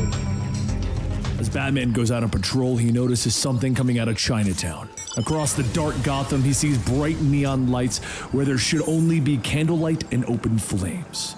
As he gets down there, he sees a group of men frozen in place, hauling a trailer full of furniture. This could only be the work of Mr. Freeze, but these men, they have the tags of the Jade Leopards. Wrong gang for this street. This is Ghost Dragon turf. And why furniture? Is Freeze cornering the market on Asian antiques? But before Batman could think any further is on the it? case, a group of Ghost Dragon thugs appear, telling him that he's in the wrong part of town, Kate Man. You should get lost before you get hurt. Batman says that he doesn't see anything that could possibly hurt him. One of the men charges forward with a chain and sickle, but Batman grabs the chain, wrapping it around the man's neck. He kicks the man with the knife and he knees the first thug in the face. The third man has nunchucks and he lunges at Batman, who takes the sickle, cutting the chain on the nunchucks, throwing them to the side. The last man runs in with a pair of sais, but Batman swings the sickle back, disarming him. The man falls back, begging him to not kill him, and Batman tells him, "I don't kill, but you will tell me why Freeze is involved with Chinatown disputes." The man then says that they supply Freeze with stuff to burn, and in turn, Freeze gives them a cable to run for power. The leopards have been trying to cut into their action, and well, this is what happened. So Batman asks, "Where is Freeze now?" The man points off in the distance towards a giant ice castle next to a running power plant, telling him that he is there. So a short while later, at the loading dock for the power plant, Freeze's thugs toss more furniture into the furnace when their next supply rings in. They begin to start unloading and Batman jumps out of one of the closets, taking the men down. Up the tower, Freeze looks out, telling himself that there is so much evil and anger out there. This is the destruction of the infrastructure. He is stripping Gotham down to its bare bones. This is the pillaging of the city that the accursed Batman holds so dear. Soon, everything he cares about will be brought down and degraded. Batman will see anarchy reign where the rule of law once held sway. Batman, he never understood his reason for becoming Mr. Freeze. He just wanted to save his beloved Nora. He froze her in hopes that she would thaw once a cure was found for her disease. But the meddling Batman ruined it. Because of him, Nora was taken away and shattered before his very eyes. He swears to her that he shall get his revenge against the Batman. Batman then asks, "Is that what Nora would have really wanted? By all accounts, Nora was a kind and gentle, loving person. Is this any way to memorialize her?" Freeze grabs his freeze ray, shouting, "There's only one thing that can block my pain. Sweet vengeance." He fires a freeze blast at Batman, but as he dodges, Batman tells him, "Revenge is not sweet. It is a bitter pill, and that pill is erosive. It eats away at your soul. Are you forgetting that you're the one who shattered the frozen body of Nora?" Freeze yells that it was because of him that it happened. He put himself into that position so that Nora would get shattered during their fight. Freeze begins to close in on Batman, and he sees Batman grabbing something from his pouch, throwing it to the side. Batman throws the batarang, telling him, "These things always have a way of coming back, though." And the batarang whips back, knocking the freeze ray out of Freeze's hands. He jumps up, grabbing the ray gun, asking, "Did you really think that it would end like this? You've never fought a foe as clever as I am." And Freeze creates a slide going down, and then like he shoots every himself villain back up and starts to ever freeze has probably Batman said that in to place. Batman. Freeze then tells him that in just a few seconds, ice crystals will form in the soft tissues, making the defrosting process extremely painful, if not fatal. As Freeze begins to laugh, there's a rumble and a loud crack as the castle begins to break apart. And Freeze asks what's going on. And that's when the workers down at the power plant radio stating that it was Batman. He stoked the fires and the burners and he opened up all of the valves. The second worker yells that there's nothing that they can do. They need to get out of here before the entire place explodes. Where are these? The furnaces all begin to start exploding, shooting slugs. fire everywhere. And Freeze shouts, stating that Batman sabotaged the power plant before he came up here. Batman breaks out of his half-melted frozen prison, stating, "That's right. As every chess player knows, it doesn't matter how clever you are if you can think 5 moves ahead. He tackles into Freeze, but Freeze grabs him, getting ready to throw him off the balcony. But before he can, the floor cracks and the two begin to fall down towards the fires. They land on a thin bridge and they immediately go after one another, kicking and punching over and over again. But then there's another explosion, taking out the rest of the power plant and Freeze's castle. Batman dives headfirst into the water below, asking Freeze if he concedes yet. Freeze shouts, "Never!" and he hits the water and the two quickly swim towards land. Batman pulls himself up onto the docks with Freeze yelling that, "I will not be made a prisoner. I will return." And Freeze floats away in a chunk of ice with Batman staring at him, telling him, "I'm waiting for your return."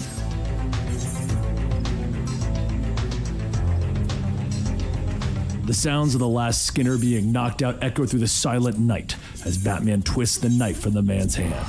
As things go quiet once again, Batman looks around at all of the men hanging from the ceiling, telling himself that these men are lucky that he came when he did. And one of those men begins to wiggle around, yelling, "Hurry and cut me loose! Blood's rushing to my head!" But Batman doesn't hurry. He knows who that man is. Henry Streeter. Henry is a British national wanted for global computer crimes. He came to run a sting on Gotham's stock market the day before the quake. Bad timing for him. Batman reaches up to untie Henry, and Henry tells him that he has to hurry. It looks like someone is flashing the light before finishing the last knot. Batman leaves for the bat signal, and Henry yells asking, "Where are you going?" With a quick flick of his wrist, a small batarang soars through the air, cutting the rope that is suspending Henry. Henry comes crashing down, and Batman tells him that he'll be back. Don't be here when he is. A few moments later, Batman pulls the cloth draped over a series of salvaged headlights, stating that their set is rather clever. "Now explain." The priest and a young girl turn back and the girl yells, "He came! He really came! The king of Gotham!" The priest says that he knows what this looks like. They need help, but it would be easier if he'd explain downstairs. So Batman tells the priest that he heard of the king, an urban legend that sprung out of a chaotic nightmare that Gotham has become. The modern-day Robin Hood, helping the weak and feeding the poor. A shred of hope and decency in a world of anarchy. The priest says that the king isn't just a fable. All right, let's He's fill out real and he has helped them. log, yeah. The king has provided them with a rehydration powder to bring some of them back from the brink of death. Then taught them how to make water filters using just sand, gravel, and charcoal. Batman asks, "What is it you need then? Has the king disappeared?" The priest says the king left him a makeshift bat signal in case he didn't return. So Batman sets back out looking for the mysterious King of Gotham, with what very little information he has. You see, there is a king in Gotham and no one has ever seen his face, but his teachings have spread far and wide throughout the wasteland. Batman stops at one of the known water traders in the city to find their operation ransacked and the men killed.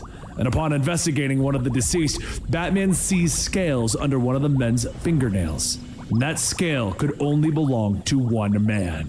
Across the city, at the mall ruins, a man is beaten as Killer Croc shouts, telling the man to say it again. The man says that Killer Croc is the king of Gotham, Your Highness. Croc grabs the man, shaking him, asking, "Do you know how many skulls I had to crush to find you?" And the man struggles, telling him, "Too many." So Croc throws him, asking, "Who said you could talk?" One of Croc's thugs asks if they should really be hurting the guy. The dude's worth his weight in gold, the magic he could work. Croc then spins back, grabbing that thug by the head, squeezing it until there's a blood-curdling it's in the fate, so I gotta Croc wait then until the turns fate back to the others, comes asking if anyone else feels like speaking up. As everyone shakes their heads no, Batman rolls in a concussion grenade to blind everyone and make short work I guess of the I'll thugs. skip the other fates, Croc then lunges, so this grabbing one pops Batman from out. behind, telling him, "Now this is more like it." Batman whips his head back, breaking Croc's nose, and the two begin to exchange blows. Before Batman can get the upper hand, Croc swipes his claws, ripping into Batman's chest, causing him to fall Croc over. always gets Croc like leaps a into the air hit to or deliver two the final in, blow, but but it's Batman like the catches same Croc fight by every his feet, time. launching through the wall whether into it's the the parking video lot below. games As or Batman gets back up, comics. the king says that he's got some moves. Have you come to bust up Croc or me? Batman gets up staring like I at the watch man, the same asking, fight every time "Stanley they do it." Dembski, you're the king?" Stanley Oh, sits hey, up telling thank him, you for "I the didn't pick follow." that name. Some kid said it and well, Thanks, it's Marin. stuck. Kinda like it though. Appreciate well, that. until recently when Croc was trying to take it. Batman asks him, "What's your angle? You're a career criminal. Why the good Samaritan axe?"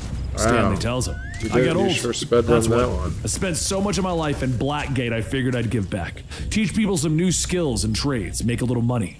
But this place, it's dog eat dog and then some. I had no idea that it was getting so bad. After meeting the priest and them kids, well, I wanted to do more. Does that sound nuts, Batman? Batman tells him, no, it doesn't. So a short while later, Batman helps Stanley back into the priest's sanctuary, telling them that his name is Stanley Dembski and he's a friend. It started at 11:45 at night. Jimmy and his Jets try to knock over some old man Sanchez in his gas station. Sanchez does well defending himself at first, but one of Jimmy's goons cracks Sanchez from behind with a chain, and it's all over. But lucky for Sanchez, the boots of Cassandra Cain set down and everyone stops what they're doing. Everyone stares at Cassandra, who now wears the Batgirl costume, and, well, they burst out laughing. One of the goons tells the others to get a load of this, a little orphan ninja. And Jimmy and the Jets have now underestimated her. She thinks good, because that'll make things easier. Cassandra leaps into the air, knocking each one of the thugs out one by one. A chop to the neck, a boot to the face, a palm to the chin, and a pinch to the throat. Jimmy drops his knife as Cassandra Cain continues to squeeze.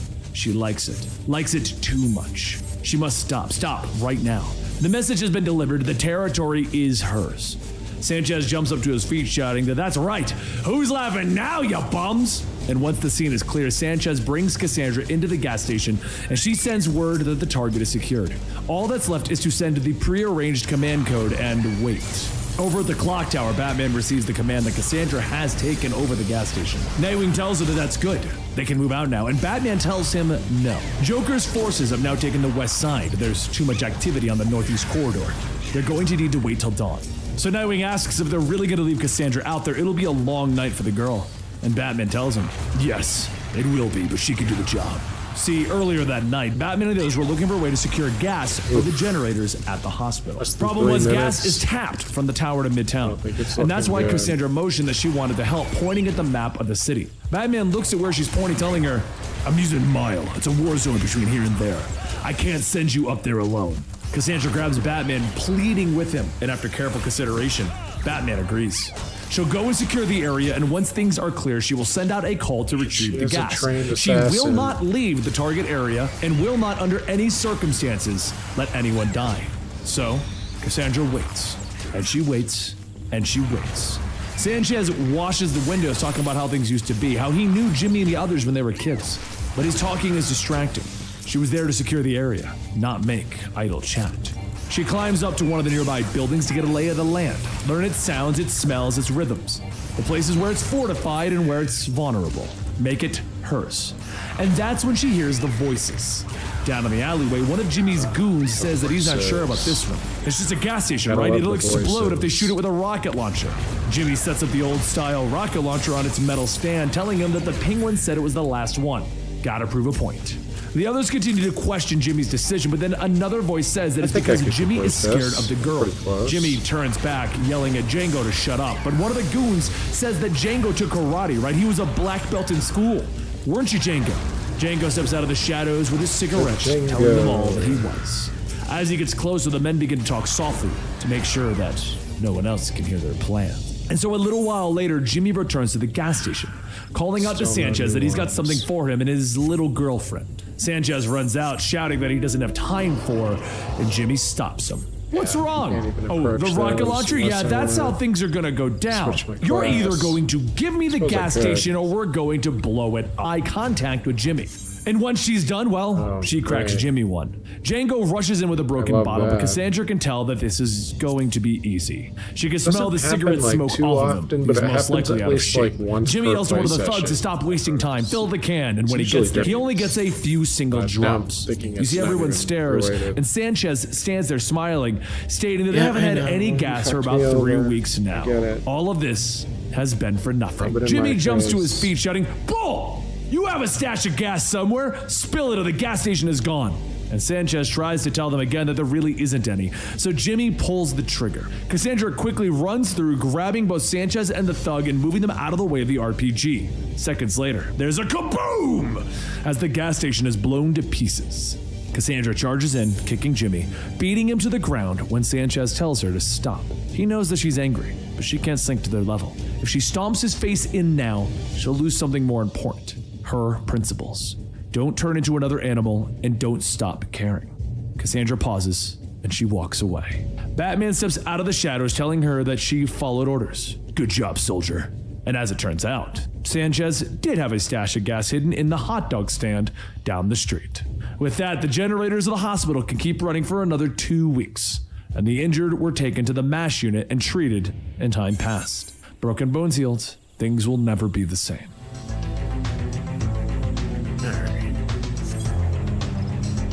After the quake hit Gotham, many people inside tried to escape the Savage Land, but some wanted to get in.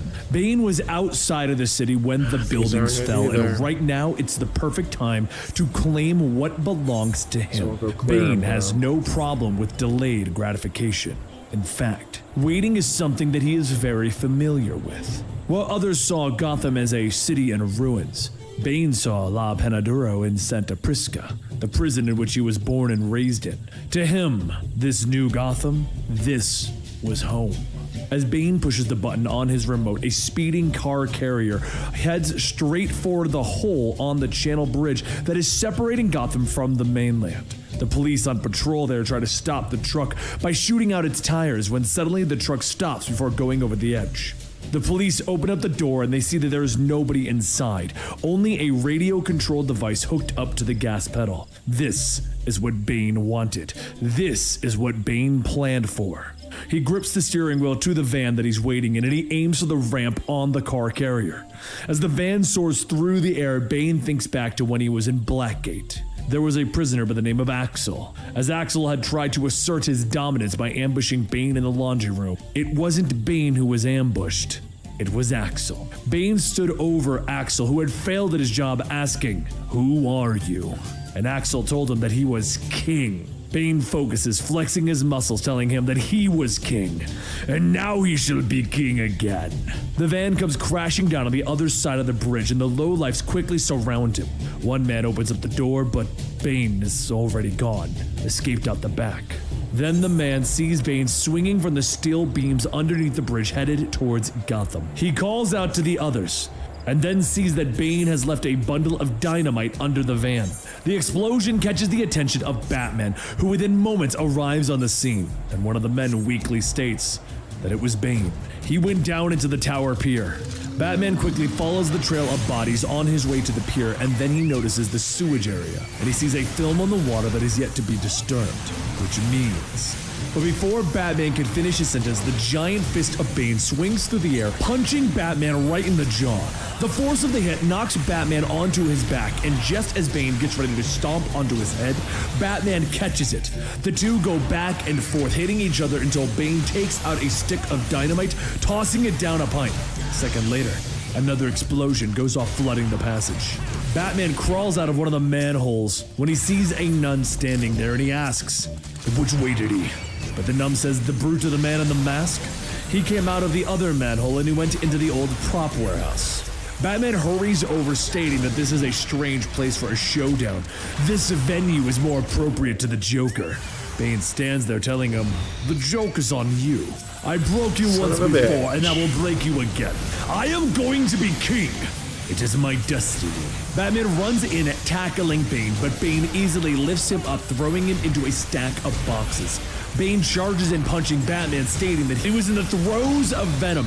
It owned him, it empowered him, but he won over it. If he can beat Venom, he can beat Batman. As Bane slams Batman's head into the cold cement floor, Batman kicks back, shouting, "Wrong! You may have kicked Venom, but Venom is what gave you your superhuman strength. Without it, you're just another loser like the rest. Another loser who's going down." Batman lands a few punches, but as Bane stumbles back, he says, "I will offer an ethical choice. We can continue this battle and gamble on what may come out of it. Or you could defuse the dynamite bomb that I planted in the sewer beneath the nun's soup kitchen." There's about 20 seconds left, maybe less. With no other choice, Batman rushes back to the sewer.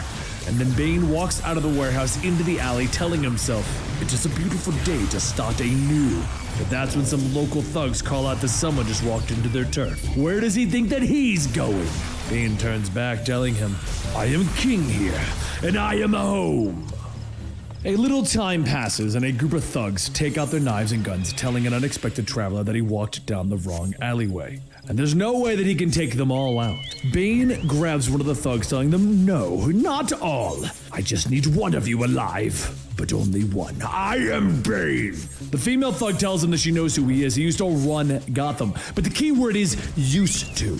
She pulls out a knife and Bane grabs her by the arm, telling her, "Do not try my patience.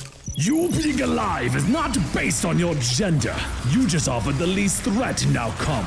He takes out a small device, and after pressing a few buttons, a hidden passage opens up, and the girl asks where did it come from. Bane tells her that in all of their time occupying this building, they never thought to look under their feet. He pushes the girl down the stairs, and as she stumbles over the bones of dozens of dead bodies, Bane says that this passage has numerous traps. She will be his Judas goat.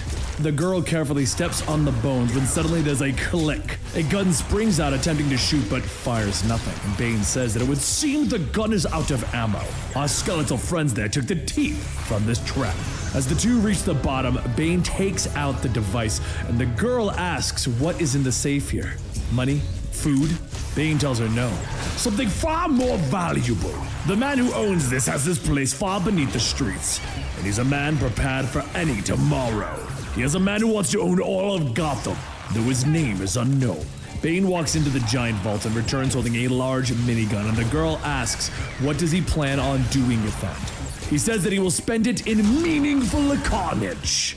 And once outside, the girl drags a large steel case stating that whatever is in here is heavy. Bane stops and asks, "Perhaps I should have spared one of your more brawnier compadres."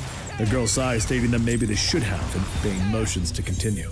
As they begin their trek again, a voice calls out, "Hey, Duto, you think you can just cruise through here without paying the toll?" Soon the whirl of the minigun winds up, and all that can be heard is it firing as Bane is holding down the trigger. The girl quickly ducks out of the way as the raiders all fall, and she yells, asking, "Are you crazy? What are you doing?" He tells her that he is multiplying his efforts. He is spreading the terror, and now it's time to leave the calling card. A short while later, outside of Two-Face's hideout, he is woken up by the sounds of gunfire. He crawls out of bed asking, "Can't a guy get a couple of Z's around here?" One of his guards run in yelling that the street demons are outside. If they had themselves a truce, it's over now. Two-Face grabs his rifle, shouting at the attackers, "You will die for this. You'll be begging for a second chance, you double-crossing mutts." Soon after, Bane calls his employer, telling him that all is going according to plan, and the voice on the other side of the phone tells him that this is a fine game that they play, and it's all lost in the details. Be sure to stay in touch. As Bane ends the call, the girl asks if that was his boss, and Bane says that, "I allow it for the illusion." Well, I didn't need this at all. The prize I will win. I will win for myself. Now come. The girl goes back to dragging the large steel case, asking, "What's the point? Why are you getting everyone mad at each other?" And Bane tells her that he's not getting everyone mad at each other, only mad at one man. And over at Two-Face's hideout, a group of street demons calls out to Two-Face to hurry and get his ugly half-a-butt out of here. Two-Face shouts, asking, "Why don't you guys just come inside? I'll take you out two at a time." But elsewhere, while all the gangs are focused on Two-Face, Bane scopes out a building and the girl asks, "What is it? The library?" And Bane tells her that it's the Hall of Records. It holds all the city's ugliest memories and minor details. The girl then asks, what is he going to do? Rob it? And he tells her no, he's going to level it. No stone shall stand upon another. Bane stands up with his minigun, spraying down the lax security set by Two-Face, and he soon runs out of ammo. The girl asks if this is the part where they get out of here, and Bane tells her, "No, you will stay here and do not make me go hunting for you later." As he takes out a fistful of grenades, the girl hides behind a rock, stating, "Please let him get killed, please let him get killed." But after the loud explosion, the girl isn't so fortunate as Bane steps back up and everyone else stays down. Across the way, though, Batman and Tim Drake are watching. Tim begins to plan out their attack, and Batman tells him that they will leave Bane alone. Tim asks why. That's the Hall of Records. That's Gotham's archives. Batman tells him, "I will give you a reason. Two, in fact." Back at the other battle, the street demons capture Two-Face, telling him, "You are being charged with the murder of our brothers. How do you plead?" And Two-Face tells them, "Guilty as charged." All the street demons start to chant, "Hang him! Hang him!" And the leader of the gang tells everyone, "Shut up! We're gonna let chance decide at the flip of a coin. Heads we win, tails Two-Face loses." The coin is flipped and suddenly there's a pling as the coin is knocked away. and everyone turns around to see Batman kicking one of the thugs into the group, yelling, "Case dismissed." Soon Tim jumps onto the lamppost that Two-Face is hung up on, asking, "How does it end to be on the other end of the rope there, Harv?" Batman calls out to cut Two-Face loose, and Tim sighs, "Fine." And back over at the Hall of Records, the girl opens up the steel case, asking, "What's in here anyway? They like super bombs or something?" Bane takes the canister from her, telling her, "They are nuclear bombs, a low-yield weapon more compact than dynamite, with an added deterrence of radiation. Rome did more than just level the cities of her enemies. They salted the earth so that nothing could grow there. Soon, Gotham City's memories will be reduced to ash, and we will poison the ground beneath them." The girl asks how much time do they have, and Bane tells her, 10 minutes. The two run back outside, and as they clear the building, the nukes go off. The explosions shaking all of Gotham to its core, and everyone can feel the effects. As the smoke clears, Bane and the girl get up, and Bane says, "That destruction is total. You are now free to go." The girl asks, "Is that it? She's free?"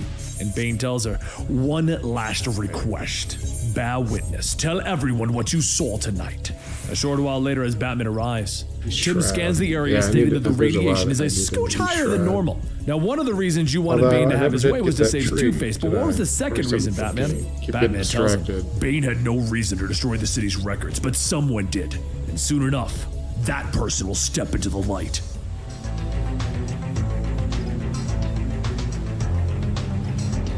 It's another day in Gotham as the sun rises over the ruins of the once beautiful metropolis. The savaged land's heroes look over the traders while they begin to set up shop, and the boy wonder has a burning question on his mind. What are they doing? Day in and day out, they work to try and keep the streets safe, but how does Gotham come back from this? They've had conversations dozens of times, but every time things are supposed to get better, and they don't. How much further down the evolutionary scale does the city have to slip before something changes? Heck, the Penguin actually seems like a respectable individual now. Batman asks if he's going to help or not, and Tim tells him that he's here, right? He's in this 100%.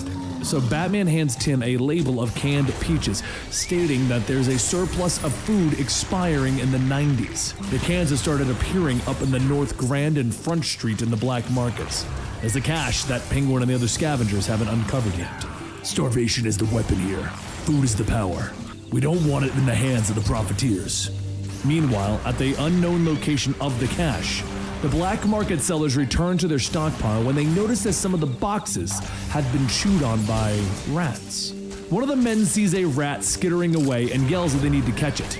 Let one live and they'll be breeding and you'll never get rid of them. One of the men spots the rat on a stack of crates, but as they get ready to throw something, more rats begin to appear. Suddenly, a wave of rats fall down on the men, and their screams echo out as they're being eaten alive. And that's when there's a glint of the rat catcher's canister, watching The rat over catcher. it all. Later that night, members of the Phantoms gang rally up to sell some of their goods when an unexpected guest shows up in their bus storage unit. Tim steps out with one of the expired fruit cans, stating that it's nice to see the free market economy is alive and kicking. The leader of the gang tells the thugs to get him, but as Tim throws the cans and knocks the large man out, he says that he just has a question. Where are they picking up the surplus of canned goods? The leader asks him, "Who wants to know?" And Tim says, "Oh, I want to know." And Batman wants to know, "Give me the right answers and our curiosity will end here." The Phantoms state that they have a bunch of sewer rats who are selling the stuff, and those guys hang around Coslet Street near New Riverside. After prying open a manhole cover, Tim climbs down to face his next problem, which I need endless those path to goblins. choose from. Tim runs the possibilities, and then he hears a voice. Someone shouting. He quietly follows the direction where the voice is coming from, and that's when he begins to understand the words. The rat catcher calls out to his rats, stating that they have always outnumbered their enemies. Their strength was always in their numbers, and now they've never been stronger. With the supply of food that they have, they'll be able to breed with confidence, and then they will take the streets, and Gotham will be theirs for the taking. Tim is listening and telling himself that the rat catcher has really lost it. Too much time in the fumes. but he's really working the room. As the rats claw their way into the cans, Tim continues his watch when a stray rat scurries towards him. Before Tim realizes, the rat jumps up and bites him in the heel, causing him to fall off the pipes along the ceiling. He catches himself quickly yelling for the rat to go away, but the rat bites his finger and sends him crashing into the boxes below. As the rats surround him, the rat catcher looks over, stating, "Well, this is a pleasant surprise. Seconds on fresh meat." Tim quickly leaps to his feet, telling the rat catcher to call them off, but the rat catcher shouts that there is nothing that's going to stand in the way of his army. Not him, and not any other masked do-gooder. Tim dashes behind a tower of stacked boxes, throwing his weight into them, knocking it over into the rats. But even as they scatter out of the way, they make their way towards him, pinning him to the ground. He struggles to get them off, and that's when he sees that there is no other choice, bringing out his secret weapon. Seconds later, there's a loud zap as hundreds of thousands of volts pulse off of his costume. He begins to make his escape after stunning the rats, and the rat catcher yells that he will not get away. After him! With no other choice, Tim jumps down into the sewage below, stopping the rats in their tracks. And the rat catcher is forced to watch Tim Drake float away, shouting that he can't allow him to bring the others. They'll take our food! So the rat catcher does the only thing that he can do, and he sends his trusty rat, Patch, to track down Tim.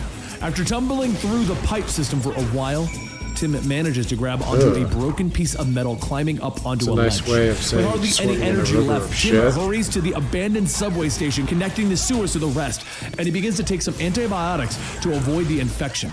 Yeah, A while later, after closing his eyes, Tim feels something cold touch his face. He springs up to see a bunch of people crowded around him and a young man wearing a wolf pelt, stating that they mean him no harm. They found him with an extremely high fever. The girl next to him says that they lowered his temperature with the ice. And Tim asks, "Ice? Where in Gotham did you find ice?" The boy, who seems to be the leader, takes off his wolf pelt, telling him that he can explain all of it. His name is Aragoth, the war chief of the Wolflings, and they are the guardians of Gotham's depths. Tim looks at Aragoth, thinking that can't be his real name because his real name is Corey Windermere. Forgot to get it. He was in Tim's third period class in Gotham Heights High. Tim gets up, saying that he appreciates the help, but they all need to remain hidden. There are some pretty mean characters fighting for control up on the streets. The girl tending to Tim asks, will he help them? And Tim says that they don't know anything about him, but Aragoth tells him that they know exactly who he is. Tim steps back, asking, "You do?" And Aragoth smiles, stating, "Of course, you're the Squire of Batman, Robin the Boy Warrior. You fight for justice just as we do. However, you must rest. We don't have any medicine." Tim takes out another antibiotic pill, stating that he just needs to rest and take these. Give him some time to recover. There's a huge storeroom of medicines and food hidden here, though. Batman had sent him to find it.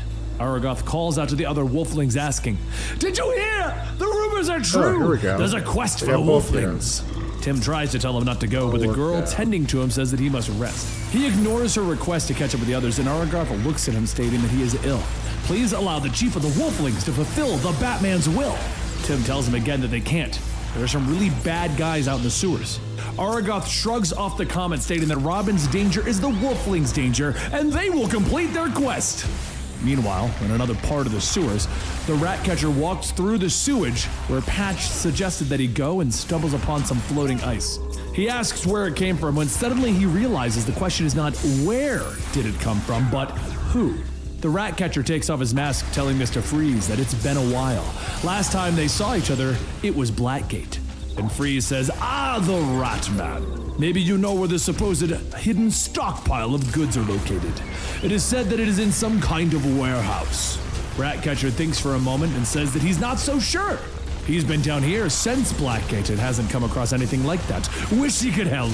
Freeze fires his cryo gun, freezing one of the rats, shouting, "You're lying!" Go. He then smashes the rat into 100 pieces, telling the Ratcatcher that he will help him find the cash or he will end up like his little friend there.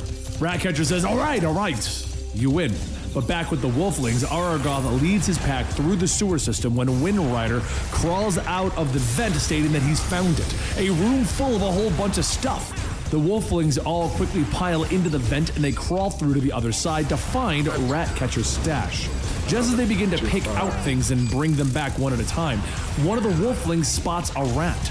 A voice then asks, "Who are these kids?" And the Ratcatcher asks, "How should I know? The sewers are crawling with freeloaders these days." Aragoth stands tall, stating that the bounty is claimed by the Wolflings. It is pointless to challenge us. You are two while we are many. And Ratcatcher asks, many, huh? Looks like all your friends are already in the middle of running away.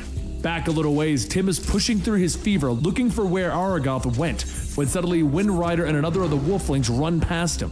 He tries to ask where is Aragoth, and the two just yell, "Don't know, scary guys!" Tim sees one of the Wolflings drop his bow and arrow and decides that maybe he should bring that along. Back in the storeroom, Mr. Freeze fires his cryo gun again, hitting some of the canned food crates, attempting to shoot Aragoth and Ratcatcher, asking, "Are you crazy? Turn that thing off! You're freezing this stuff, and if you do, it's no good to anyone." But meanwhile, up in the vents, Tim quietly creeps in, pulling back on the bow. He releases the string and the shoddy wooden arrow pierces Freeze's tubes on his back. He spins around, freezing the pipes, telling Ratcatcher that he said nothing about Batman knowing of this place, and Ratcatcher says, "You didn't ask! Besides, I've only seen the kid!" But as Tim tries to get back into the vents, the part that was frozen shatters and he lands on the ground. He knocks 3 arrows at once, releasing them, and they all bounce off of Freeze's armor. And he asks, "Was that supposed to do anything?" Aragoth puts his weight into some of the boxes, tipping them over onto the Ratcatcher. Freeze scoffs, stating, "I don't need the Rat Man. Why make this difficult? It will only end poorly." So Tim hides behind a box, telling him, "I need a plan. I can't attack head on. What if I were to..." So he jumps up, throwing his batarangs at the pipes that Freeze is standing next to. He breaks them so that all of the hot water begins to pour down on Mr. Freeze, and as the steam is clearing, Tim jumps on top of a frozen-in-place Freeze, telling him, "It's over. Try and move and you're gonna crack your cryo suit." A short while later, Gordon's Blue Boys take Freeze and Ratcatcher in. Batman watches, stating that he thought that they might have some bad customers down there. "Had no idea that they were this formidable. Robin here did the impossible. It's time for us to go home." As Batman looks back, he sees Tim still feeling the effects of the fever. So he picks him up, telling Cassandra to stay with the cops until everyone is locked down. "I'll be back when Robin is stabilized."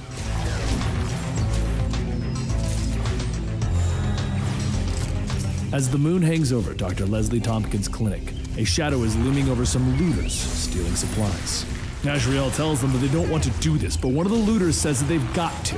So Azrael steps forward, stating that the people in this hospital depend on the things that they're taking more than they do. They're sick and they're dying. The looters tell him tough luck. They gotta survive too, not get out of the way. So Azrael puts on his mask, telling them no.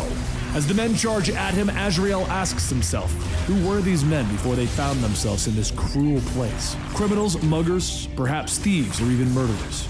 Or were they just ordinary citizens, lawyers, grocers, plumbers, clergymen, husbands, brothers, loving fathers, or good friends, perhaps? Maybe all of the above. But what are they now? What have they been forced to become? A twisted combination of desperation and hunger. Less than animals, because animals would never have illusions. They imagine themselves victimizers.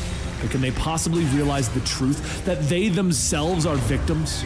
As the last man falls, Azrael stands tall in another triumph. Another glorious triumph. Hooray. But with another victory under his belt, Azrael returns to Leslie Tompkins, telling her that he has failed yet again. She asks, what did he do? Did he beat the tar out of another person? And Azrael says that it was 3 someones and they were trying to steal blankets. He may have hurt one of them badly. They might come here asking for help. She tells him that she'll help them, of course. But how long has it been since he has even slept? He rubs his head, telling her 3 days. He's not really sure, maybe 4. Why does this always happen? Why does he always resolve matters with his fists? Leslie puts her hand on his shoulder, telling him that perhaps it's because that's all he knows. He will have to learn another way to relate to these problems, though. And maybe, for the good of his own soul, he may want to go someplace where there isn't such a demand for his peculiar talents. His salvation may even depend on it. Azrael asks, wouldn't she need him to protect the clinic? And she tells him that he should know the answer to that, but for now, he must rest at least an hour or 2. He must be kind to himself before he can truly be kind to the others. So a short while later, Azrael finds himself wandering the streets looking for an answer. Should he stay or should he go? And that's when a shadow darts by in the distance. He runs, tackling the person to the ground, and when he looks at the person, he realizes who it is. The young woman, Mitzi, that he helped in the past. And he asks her what was that for. He quickly helps her up, stating that he thought that she was someone trying to take something from the hospital. Why is she running? She explains that she was running because she thought she saw her Uncle Jerry. Her uncle did some bad things, but, well, he isn't alive anymore. And not that she believes in ghosts or anything, but tonight something's, well, it's different now. Azrael asks where her mother is, and Bitsy points out telling him that is why she was out. Her mother wandered off to the Gotham City Gas Company. Azrael knows his body is quickly fading and that he should get some sleep, but you know what? Another few moments won't matter, will it? He walks towards the dilapidated building with a scavenger stating that he really shouldn't go any further inside, it's dangerous. He asks if the scavenger saw a woman pass by, and the scavenger says that he did, ran right into the gasworks. So Azrael turns to leave, but the scavenger stops him, stating that he can't go in. He'll get himself blown to bits. There's pockets of gas trapped in underground pipes, and every so often one of them blows up. Azrael asks why he didn't stop the woman from entering, and the scavenger tells him because she had a look in her eyes, like a demon was chasing her. He kept calling him Jerry, and he ain't about to mess with someone who's out of their mind. Despite the scavenger's warnings, Azrael decides to proceed, and he calls out to Mrs. Verdang, asking if she's there, but he also gets no answer. So he continues in when there's a pop and an explosion that goes off. Inside that fire, a large figure appears, telling Azrael that the time has turned on its axis and the barriers have fallen. Heaven has kissed hell, and hell has kissed heaven, and the both have come to embrace Earth. He must open up his eyes and bear witness to the truth. Azrael asks him who he is, and the figure says that he is the Saint Dumas, the founder of the order by which he bears his name. The order that has trained Azrael and his father and all of his male ancestors for 6 centuries in the arts of terror and assassination. There are so many souls that must be punished. This, Brother Rollo, and even the harlot Lily. And let us not forget the Batman Azrael. There is a lot to be angry about and a lot of people to deal with. Want to kill those that still live, slowly and painfully? Can't decide? Well, there's plenty of time for that later, but for now, we must leave this wretched island. Remember what the old woman said, for the good of your soul. In fact, just south of Dixon Docks is a little cove, shallow water, and there's a boat weighed down by concrete blocks. You could use that to leave. Azrael opens up his eyes, stating that there's one problem with that plan. This isn't real.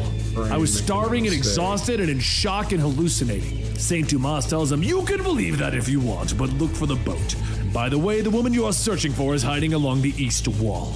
As St. Dumas fades away, Azrael picks himself up and he asks how long he was out for. Who knows? He must find Miss Verdang. To humor himself, he goes along the east wall, and sure enough, she is there. So if St. Dumas is real, perhaps the boat is too. He heads a bit south of the Dixon Docks, jumping into the water. After a little bit of swimming, he sees it, a boat weighed down by concrete bricks. And once he removes them, the small rowboat floats to the top, with Azrael getting inside. He could walk away from no man's land. He could walk away from the terrors and the obligations. He could step back into the world, but something nags him, faintly at first, but ever more insistently. He looks back to the Dixon Docks, calling out for Mitzi and her mother.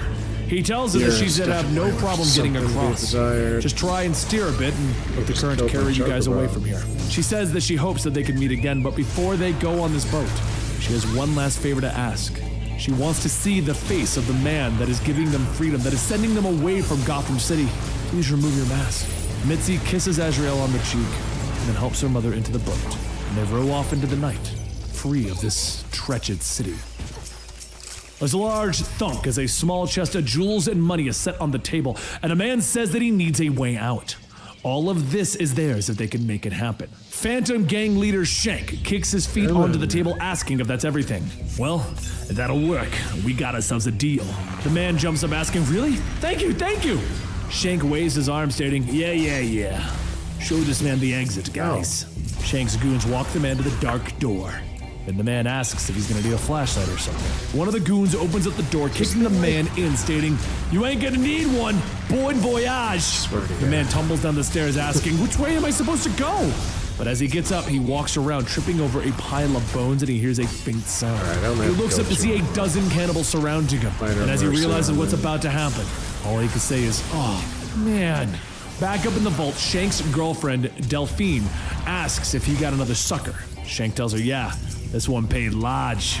He wanted to get out of Gotham, and now he's out. All this money may be useless now, but once this whole thing blows over, we're gonna be rich. Later, the next person comes in and Shank inspects the diamond, stating that it's a nice size. He'll give an open jar of peanut butter for it. The old woman tells him that he's a bandit for doing this, and after that, another man walks up stating that he's heard that someone could get a one-way ticket out of the city. Shank asks, who's asking? And the well-dressed man responds with, Matches Malone. Matches throws a stack of money on the table, asking if that'll be enough. But Shank notices the gun 4-karat gold inlay and ivory handles. Shank takes the gun and says that this just bumped him up to first class. Exit door, hearing a faint hissing sound. She watches it and suddenly the handle melts and it falls to the ground. Shank appears from behind her asking, "What's got you all frightened?" And she squeals, "Him!" Batman charges at Shank and the group, and as Shank takes out the decorative gun, he pulls the trigger. The gun pops, falling apart, and Batman tackles into the men, fighting off the ones that are left standing. The cannibals start to come out of the dark, and Batman tells them, "You're free, just as I promised. No more killing. It's over now." And as Gordon and the Blue Boys arrest Shank, Shank yells, "I was selling people to dreams! They wanted out! I showed them out!" But for Delphine, she's left to fend for herself, trying to sell off the money and jewelry for a loaf of bread.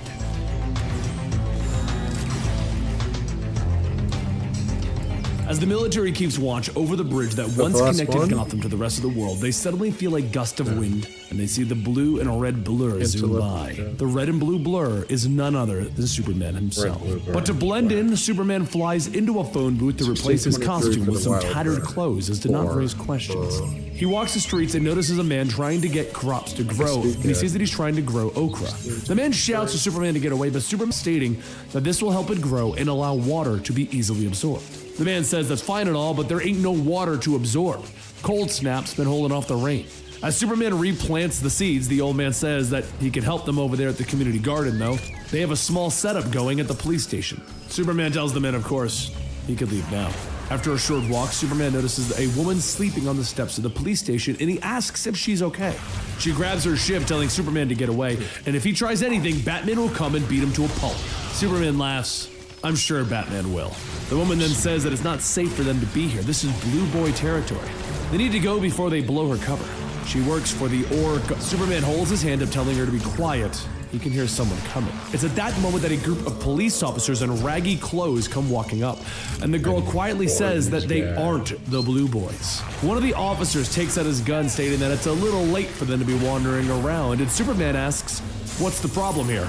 And the man says that it depends. If he'd call being stuck in a god and government-forsaken urban hellhole with a spineless police commissioner and a bunch of creepy mental cases dressed in bat suits, then yeah, they got themselves a little problem. Fortunately for them, they found a solution. This is a mutiny. Independent Sentinel. Private sector militia. What about you, though? You look pretty fit. Do you know how to shoot a gun? Superman tells him that he's heard ammo's hard to come by, and the young girl yells that it is. But ex-officer Petit here was crazy enough to have a Mondo private stash sitting around before this place became no man's land. Petit holds up his gun to Superman's head, telling him, "We have no use for old men or children. So if you're not with us, you're against us. What'll it be?" The young girl throws herself into Petit, yelling that the stranger says forget it.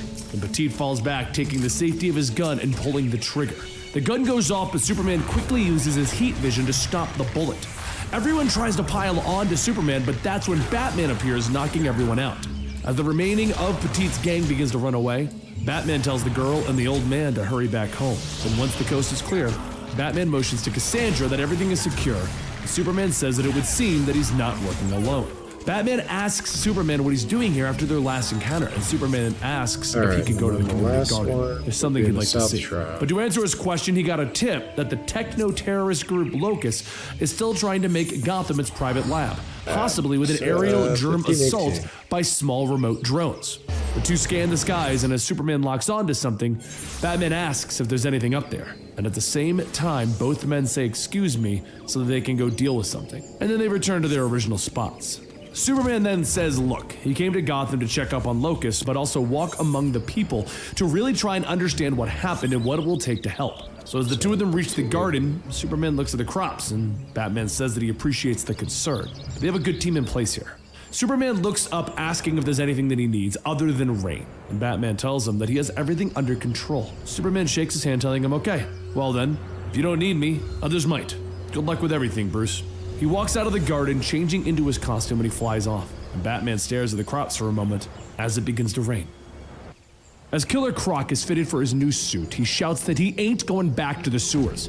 They're moving up in the world. Killer Croc is here, and it's time to take back what's mine. Mine! And we're going to expand my territory, branch out east, south, and crush anyone that stands in my way. The tailor says that he's going to need an answer on his ties. and Croc points at one, stating, "That one, and the paisley. I got some suspenders that'll match." As the tailor leaves, Croc turns back shouting, "You hear me? Crush him!" Meanwhile, in one of Batman's safe houses on Grand Avenue, Alfred is checking Tim's blood pressure and tells him that he's still quite weak. Master Bruce and the young lady will do fine without him for the night. Tim gets back on his feet, telling him that he needs to go call his dad. But how is he supposed to explain that he can't come home yet? This is the part of the job that's the worst. Alfred says that he understands, but he knows that he can't risk it. And meanwhile, in the Drake household, Tim's father sits by the phone, waiting for that very call from his son. A short while later on the streets, a man with a noose around his neck asks if maybe they can discuss this. And Croc tells him, "You had your chance," and he lifts him into the air. He yells, "This is my turf now. Everything and everyone is now property of Killer Croc. And there's plenty of rope for anyone who thinks different. Now everyone bring me all your food, fuel, guns, and gold." Croc rides on his car, pulled by the people of the suburbs, calling out to anyone to line up and deposit everything into his cart. If they want to hold out on anything, you're gonna get cut off. And now you can live by my word. You can live because I lets you live. The little girl walks up holding her crocodile doll, asking if he can take care of Crocky. And Croc takes the doll, and everyone gasps at what's about to come as Croc bursts out laughing. He tosses the doll back to her, telling her that she'll take care of it. And then up on one of the ruined buildings, Tim reports back that Croc is making a move on South Grand. Not sure what it's all about, though. Alfred tells him to use caution. He shouldn't be out in his current condition. He'll contact the Master, and Nightwing can deal with this. Tim says that he has no intention of tangling with the Mr. Lizard there, but if he could, and just then two of Croc's men appear around the corner, and they begin to open fire on Red Robin. Alfred yells over the comms, asking, "Is that gunfire? Are you in danger, Master Timothy?" Tim quickly throws his batarangs, telling him that he'll tell him about it later, and then he gets to work knocking the men out, and once it's all done, he reports back that the problem is solved. Alfred says that he highly suggests a hasty retreat. The area is dangerous, and as Tim gets back into position to scout the area, a third man steps out of the shadows, hitting Tim in the back of the head with a large wooden board. And a short while later, back over at the Blue Boy's borders, the boy catches his breath, stating that he has a message for Gordon from the Penguin. Killer Croc is on the move. He's coming down from Grand towards Penguin's turf, and Penguin said that if he falls, the Blue Boys are next. He wants guns sent his way. After rallying up some of the armed officers, Harvey Bullock and Montoya head over to the Penguin outpost, and Penguin says that the Adol the Amphibian is crossing Beidle Square heading their way. If Croc takes the district, he'll cut the island in half, and that is bad for business. Harvey tells him, yeah, it's bad for everyone. Soon the dust is kicked up as Croc makes his way towards the barricade, and as they take a closer look, they notice someone tied to the hood of the car. Tim is struggling to free himself from the bindings as Croc shouts, "It's all mine, Penguin! Stand in my way and I'll see you in the morgue. The morgue! But if you take any shots at me, you'll blast right through the boy hostage." Penguin readies his rifle, telling everyone that if they take out the crocodilian, they can take out the rest. Harvey points his gun at Penguin, telling him that he may want to rethink the strategy. They can take out Croc without harming the kid on the hood. Penguin scoffs, telling them that they're fools. Harvey and Montoya then take out small red grenades, stating that they won't be using deadly force. These puke grenades are going to make everyone wish they were dead. As the grenades are tossed, the hissing sound can be heard as brown gas fills the area, and Croc shouts, asking, "Is that all you got? I eat this stuff for breakfast. It's going to take a bit more than an upset time."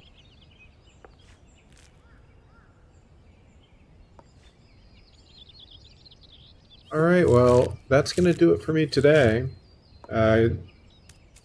Bravo, JB. You guys are the best. Thanks for stopping by, hanging out. It's always good to see how you guys are doing in your life.